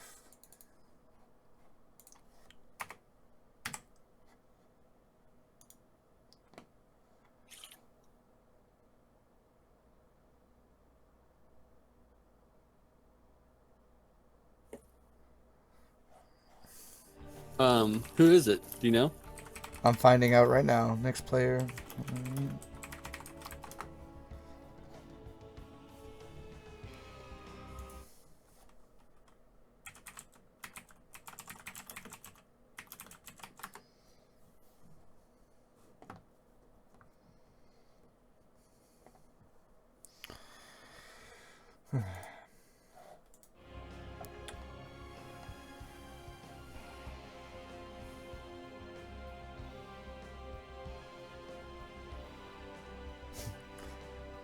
Pirate says he's trying to find him. Okay.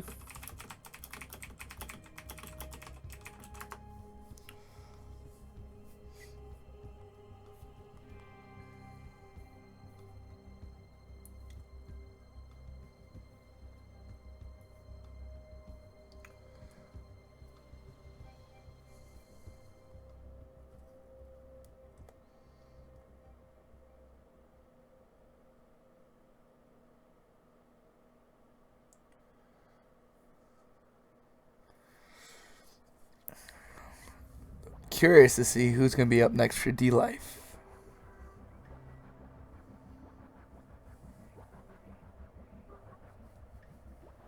Annihilator.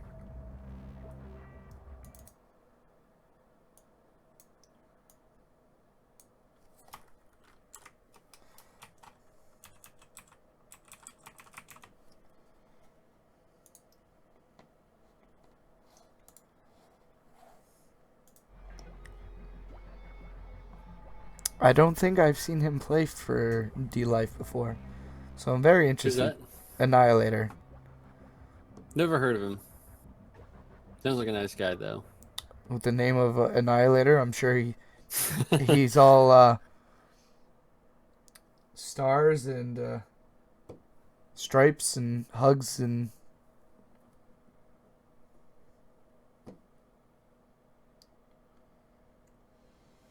Sounds like a stand-up gentleman. so what's your next nope, he has joined the party. Let's look at his profile. He's a Masters 1, 10-time Master 1v1 Master. Protoss player. Oh, well, good. Let's look at his stats. Race report. PvP 44%. PVT 55 and PVZ 61. Better than mine. I don't know what my race report looks like. You don't play ladder, so yeah, I've never heard of it. I don't even know what that looks like. It's by design, so no one can look me up like you. I cannot be Googled. I'm gonna view your profile right now. Damn it.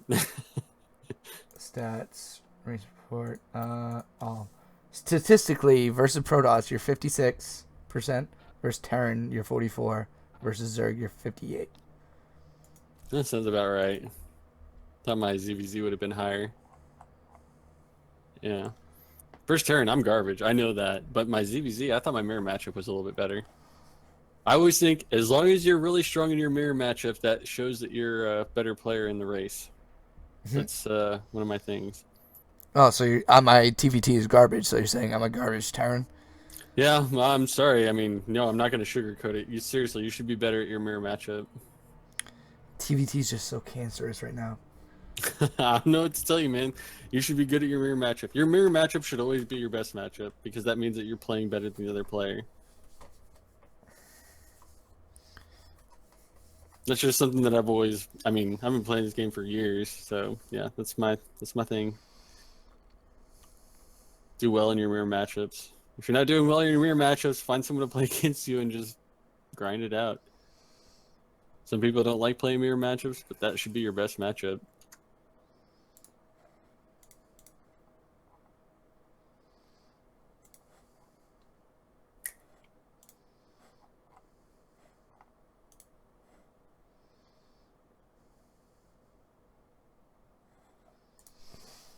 So we have Verger. How would you say that? Who? What? Look at Annihilator's last message in chat, in game. Oh, he said he's speaking in French, and he says that Verder. he loves me. Or no, he's actually talking about a map. Sorry, I'm wistful thinking, I suppose.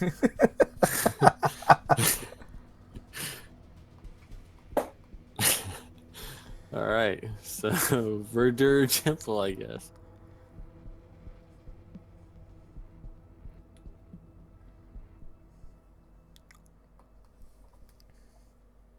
Ready to rock and roll. Got a go from Judicium.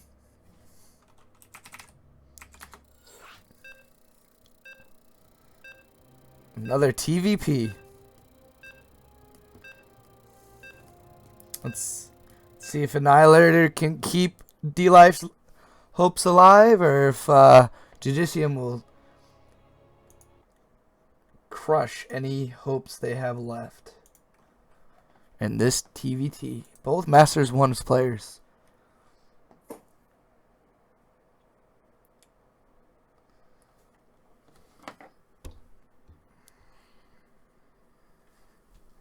Trying to look at the map and see. So I think they get a backdoor base. No, they start in the top right and bottom left. Oh, okay. All right. So they get. I think natural. No. I think actually it's top left and bottom right. I guess I'll just wait and see.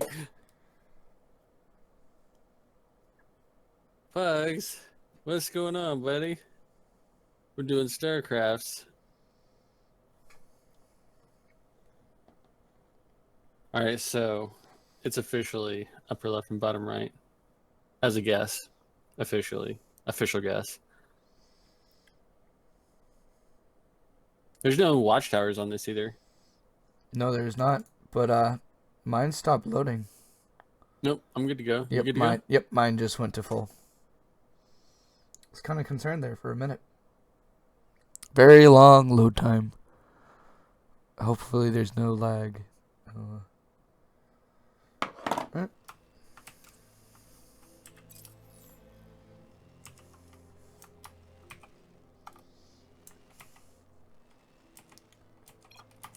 So, in the top right, in the red, playing Terran, it is Judicium. In the bottom left, representing dLife, is Annihilator for the Protoss regime. I don't know, what would you call it? A regime? Or what are Protoss? They're Race? a clique or something? Yeah, I guess a race. Click. The Armada. There you go. That's The Protoss Armada representative. Yeah. There we go. Protoss Armada. Looks Mr. like Annihilator. Standard. So, spoiler alerts. We're going to see a standard 2-1-1 from Judicium, followed by a Reaper expand. With Widowmine. He plays very, very, very, very to the point. Which maybe Annihilator, seeing he already has double gas, so I'm expecting a proxy here soon. Proxy Stargate.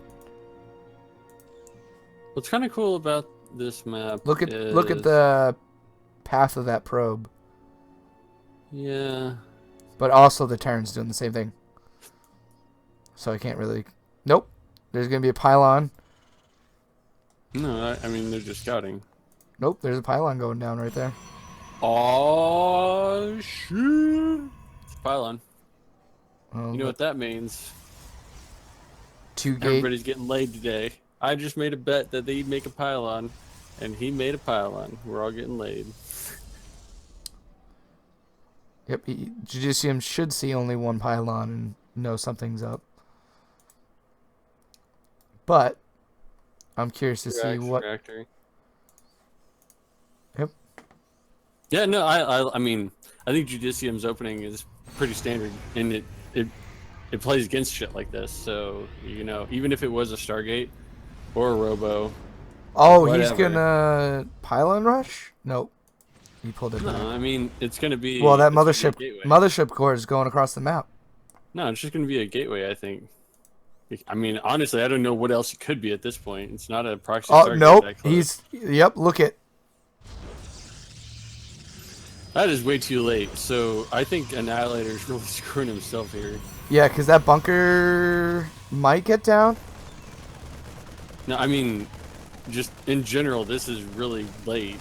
So I don't think he can do anything with this.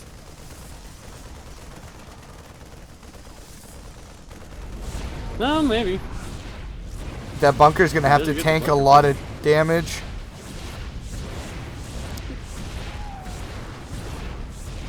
All he's got to do is buy time for that one cyclone. I mean, but you don't become a Masters 1 player by, you know, not dealing with cheese well.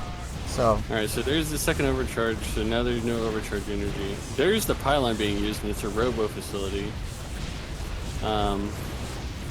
He targets the reactor down. He's going to wait for... Alright, so this is the pushback. And their recall should come up pretty quick, I would imagine. He's got to save. Yep, he gets the mothership core. I don't know why he didn't recall there. Mean, maybe he thinks he's got it. I mean, maybe Protoss thinks he's got it. I don't know if he does, though, is the thing. No, if he snipes that cyclone and it's derping. Oh, you got a good point. Marines by themselves. Repairs are not actually happening. He's losing a lot. Because these 2 cyclones are going to get shredded by... This is still 2 base, though. Immortal is coming behind this, though. I actually think Annihilator has a good good close on this. I think Yeah, he might actually get it. Yep, these two The Cyclones Immortal follow-up here is going to do a ton of damage. against everything that this Terran player has. Oh, but it's derped. He got it stuck. Wow. Okay. That's buying so much time. War Prism will delete that though. War Prism will figure that out. But at this point, Terran has to know that he's only defending. Oh, coming out here is a mistake. Yep. Hold the ramp.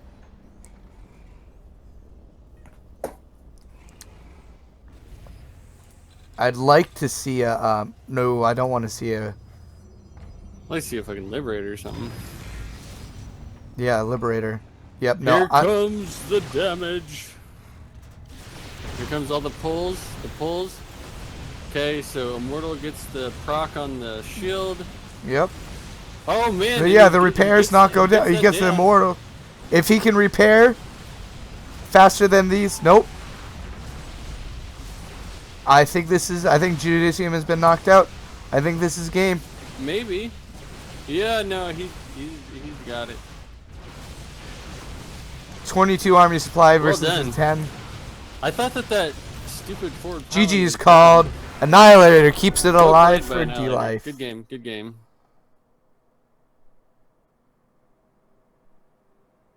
A forward pylon. I was like, I don't know what he could possibly do with that, and then he's like, oh, I don't. Stalkers across and do something with it. Good for him. Tied up. Well played. Well played.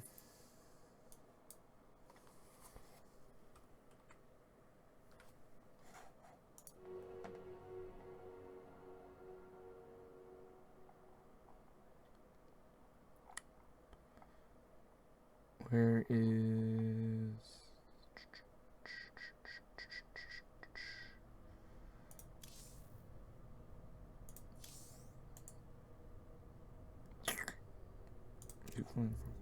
roster. Where is Noob?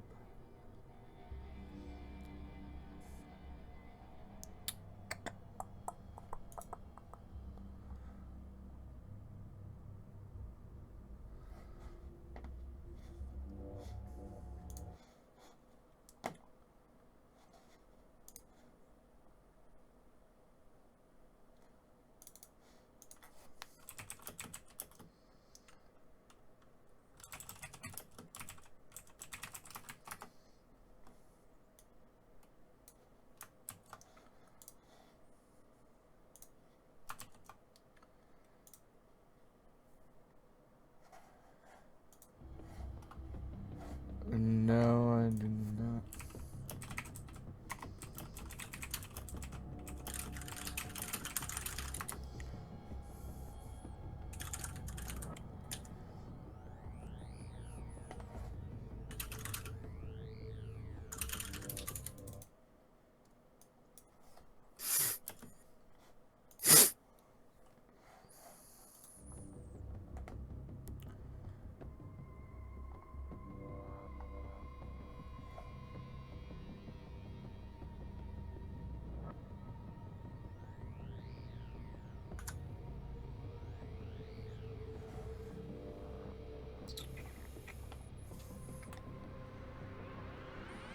All right, we ready to rock and roll?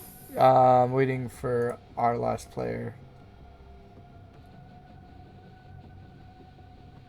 And I don't see him on.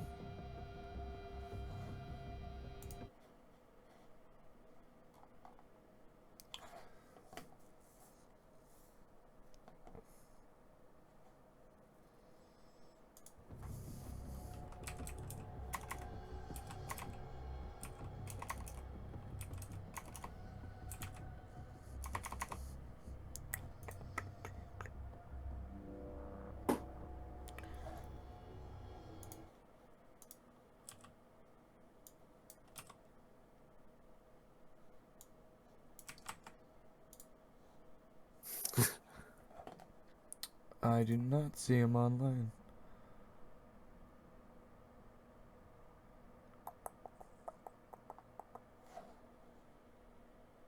Oh, he's in ConFed.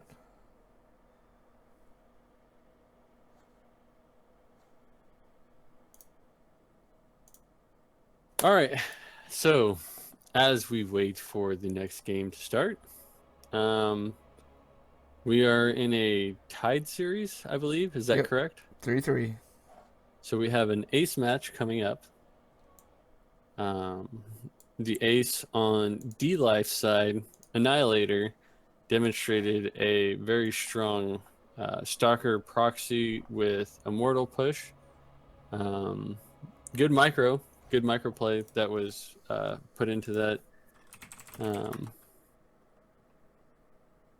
The maps that we're doing, you may not have seen before, or you may have. I don't want to make assumptions for everyone, but they're cool maps. You should check them out. We're trying them out here in this series.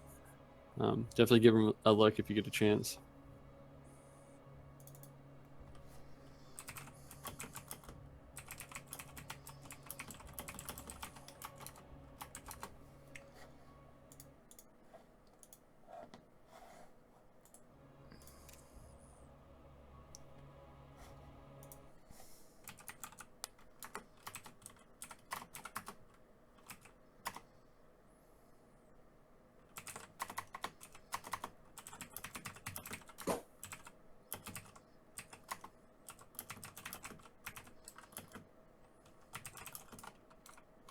Trying to think.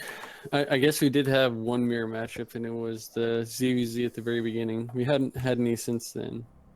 But going back to that discussion about mirror matchups before, don't mean to be mean to people if you're bad at your mirror matchup, but you should focus on it. That should be your focus. You should always be good at your mirror matchup. You really should.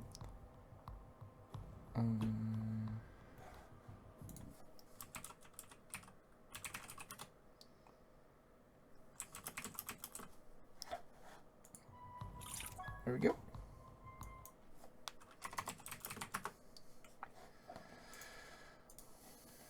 Ready to do it to it? Yep. Our ace has been invited. Waiting on pirate.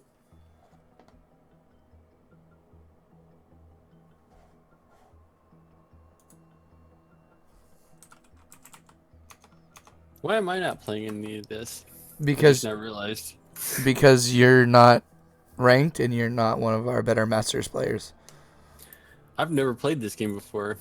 It's the first time I've even seen what we're doing here. I appreciate the candid feedback. A, you're not ranked, and B, if you were, you're not good.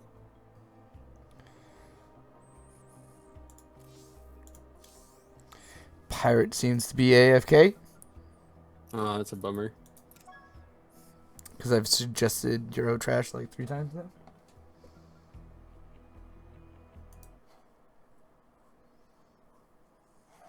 I'll tell you what I'll do.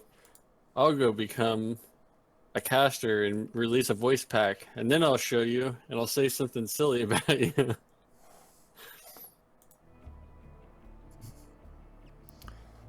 I just want the Overmind voice pack. That's all I want.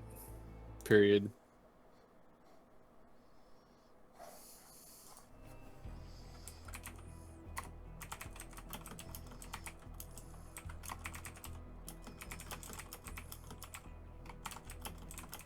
So who are we waiting on? The map pool. I'm sorry?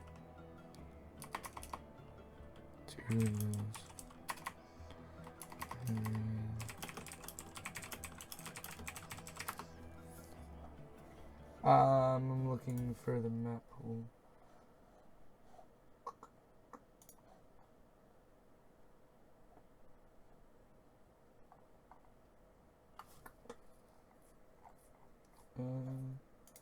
Under info, maybe? Map pool.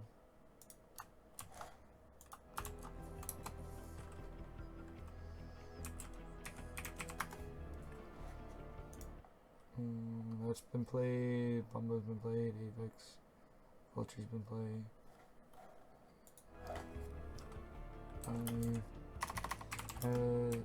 Interlooper.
Ah, here we go.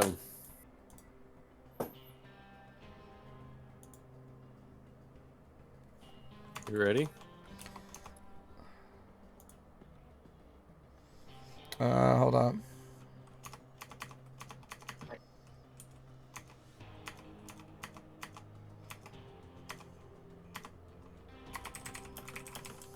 What? Administrative issues? What is he talking? What is he talking No, about? he's saying Euro was GM.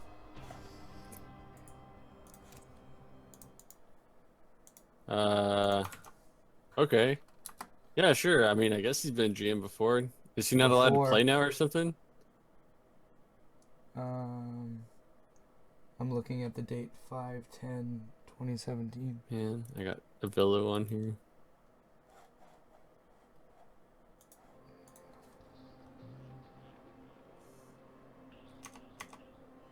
Au revoir, Villa.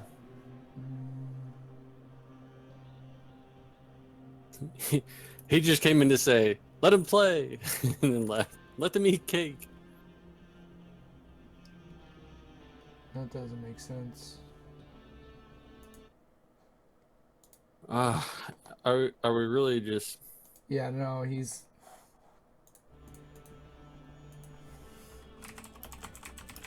Should I go do a quick like 9 pool or something so I can rank and play? I guess. I mean, I could literally just join a game and leave and then play. Is that what you want me to do? No. I'm trying to.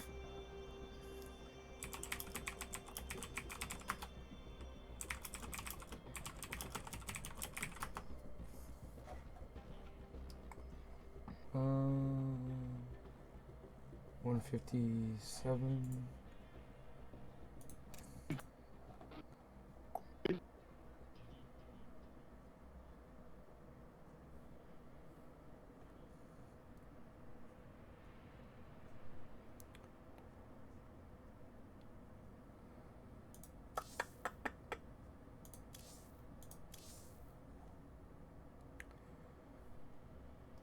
Mm, 57, 50.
Small chat.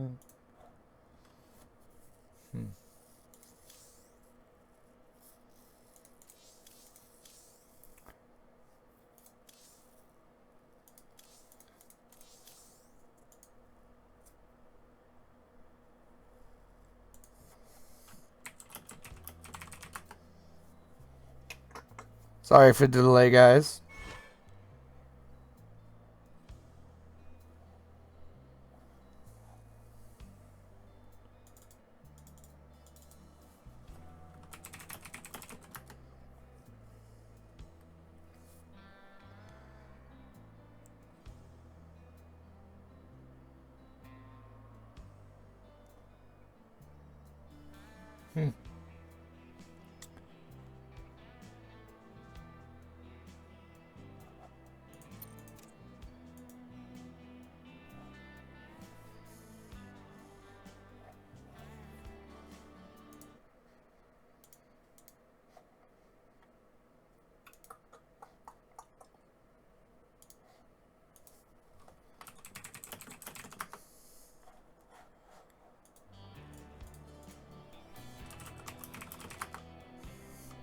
All right.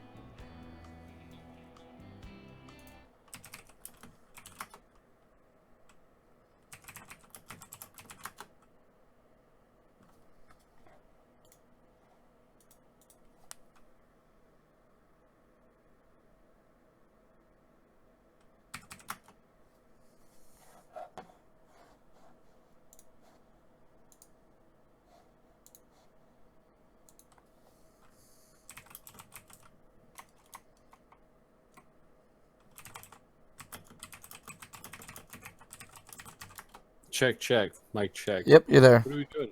What are we doing?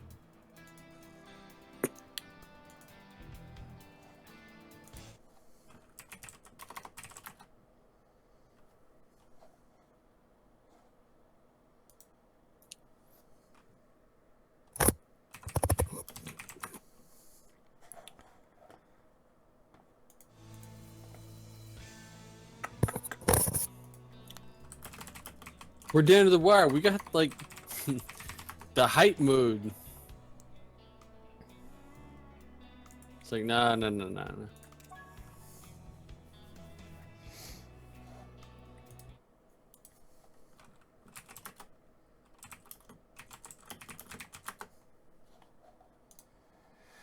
Sorry, guys. Shinobu. Oh man. Yep. Everything lies on Yenfu's shoulders, guys. What? Is his name Yenfu? His name's Yenfu? Is that what you said? What a silly name. Yeah, let's go. Let's do this. Waiting. Interloper. Designed by -0. Let's go. All right. Well, this was definitely a curveball.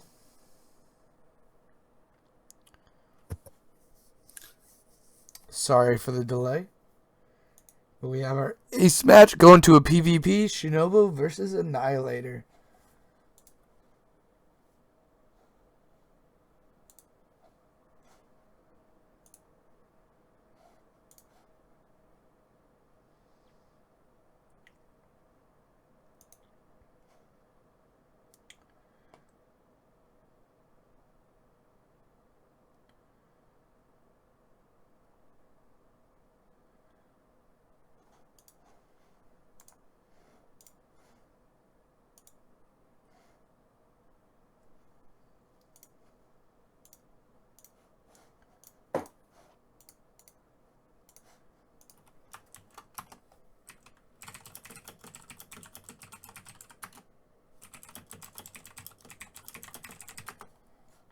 I love the tip at the start of the game here. So we have infestors and upgraded roaches can move while burrowed. Just in case you Protoss players who want to know The more SCVs repairing, the faster the repair is complete. Super relevant. Pro tips right there. Yeah. Protest looking at it like, I don't know what's going on. All right, so new map. I gotta scope it out a bit because I don't know what the hell's going on here really. Do your intro. I'm sitting here. Raz and the Taz.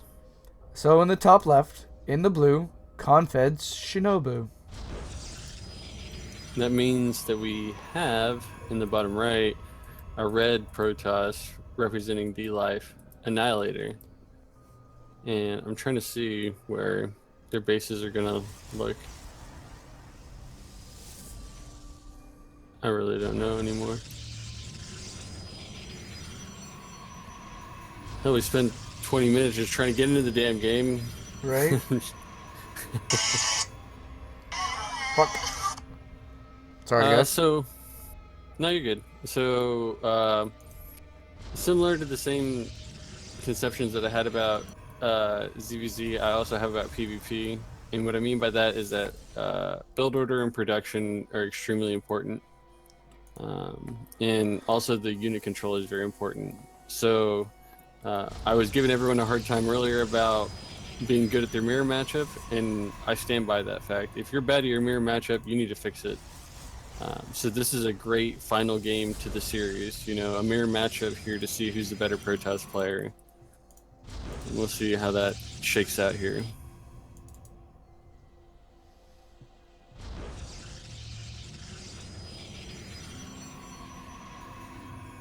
Identical openings on both sides. Annihilator's just a little bit faster on everything.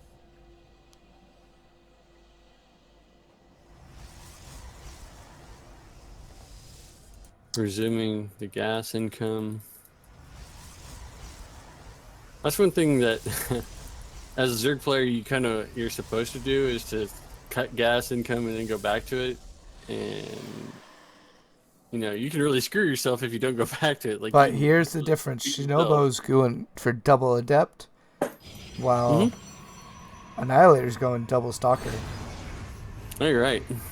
I like Shinobu's position more, to be honest with you. You like the mobility of the Adept? Yeah, absolutely. I mean,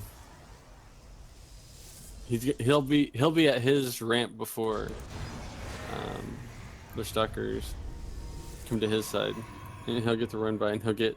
Basically, I think what will happen on this, if... Nope. I'm just second-guessing myself then. I would say that with the Adept opener, you get at least 3 or 4 probes, and that's always nice. We got a Robo coming down, halfway done for Annihilator. No Robo to speak of for Shinobu.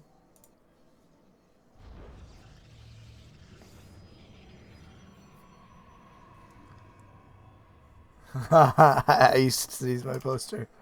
He does see the Nexus though, so that's always good.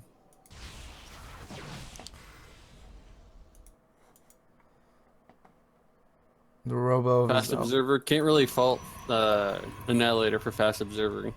I don't do a ton of PvPs, but I would imagine that that's always in the back of your mind, just some random DT walking up your ramp and then you're dead. So that's always good. Twilight Robo on its on way. the same side. Nope. You want to call Stargate? I swear, dude. Even looking at it as a Twilight, I want to call it a Citadel every single time. Stargate on the way for Shinobu. No Stargate for. Well, I like the mix up on this. This reminds me of what was it? It was Hero versus Deer, upper left versus upper right PvP, and having the Phoenix really helped with mitigating a lot of the damage. So whether it was Disruptor or basically anything that came out of the robotics facility. So the Stargate can really help with the PvP engagements. You lift those Immortals. Guess what? Oh, but the Phoenix sees everything. I think the delayed Oracle could do some work too, because you're normally expecting it up front. So seeing it coming after the fact might do damage. They're both still in a good spot, though. I mean, you couldn't ask for a more standard kind of opening. 5 gates total, 6 gates. Like 4 more gates going down for. Well, I take that back.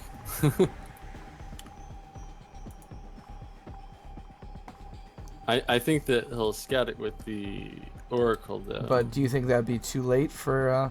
Because he's gonna get the War Prism. No, I don't. I think that the Immortal. I think he wants to be aggressive with the Immortal. He's going into a Void Raise. I still think that's good. I still think that's and fun. Then he doesn't have Blink yet. And gets in, gets a kill, gets out. But that Observer just chilling in Shinobu's base is just... He tags the army. Here's the thing. No anti-air. He's making a Void Ray. He's got Stalkers. He has 2 Stalkers, yeah. Oh, yeah, that are back home. You're right. Glaives. Who wins this fight? GladUps and Immortals? Well, I mean, Shinobu wins this fight. Or Stalkers. You got 2 Stalkers sitting back at home trying to do the counter defense. Oh, gets the it. Observer. Absolutely. Shinobu wins this hands down. down. And look at... There's one... Oh, well, I take that back. Okay, Sentry. So the Adepts just got their glaives finished. If he can keep his stuff alive here, so... Ooh, Photon Overcharge does a lot of shots. There is still a lot of Sentry energy, too, so you could see some crazy force fields that just end the game. Big fight at the natural. Fighting into the Overcharge. But the Immortals go doing work in the back. Another Void Ray comes in. Another Immortal. The Defender's advantage is big time here. Another Immortal goes down. Probes are pulled. I think the probes can go back. I think he's losing this is... probes. Nope, it is. It's too much. I think it's too much. Oh, the Oracle just decides to pop in and say hello. I mean, they're almost... This next Warpin's going to be the deal stealer. The glaives two on the, two gateways. On these, Adepts, they're going to do work too. They have a ton of damage output. He needs more gates. That's what Shinobu really needs. I really can't believe that this is even close to similar supply. Overcharges are available. The workers are pulled once again. Choosing not to use them. I think that's the bow game. I think the that's a cool build. I like seeing that from an Annihilator doing the adept attack speed. 6 probes to 34. I think that's all she wrote right there. GG's called. Annihilator takes the series for dLife. Oh, and I never changed my overlay. Sorry, guys. Good game, well played. Thank you guys. dLife, and for those of you watching, this was a lot of fun. Well played by Annihilator to close out the series, and good game to all participants involved.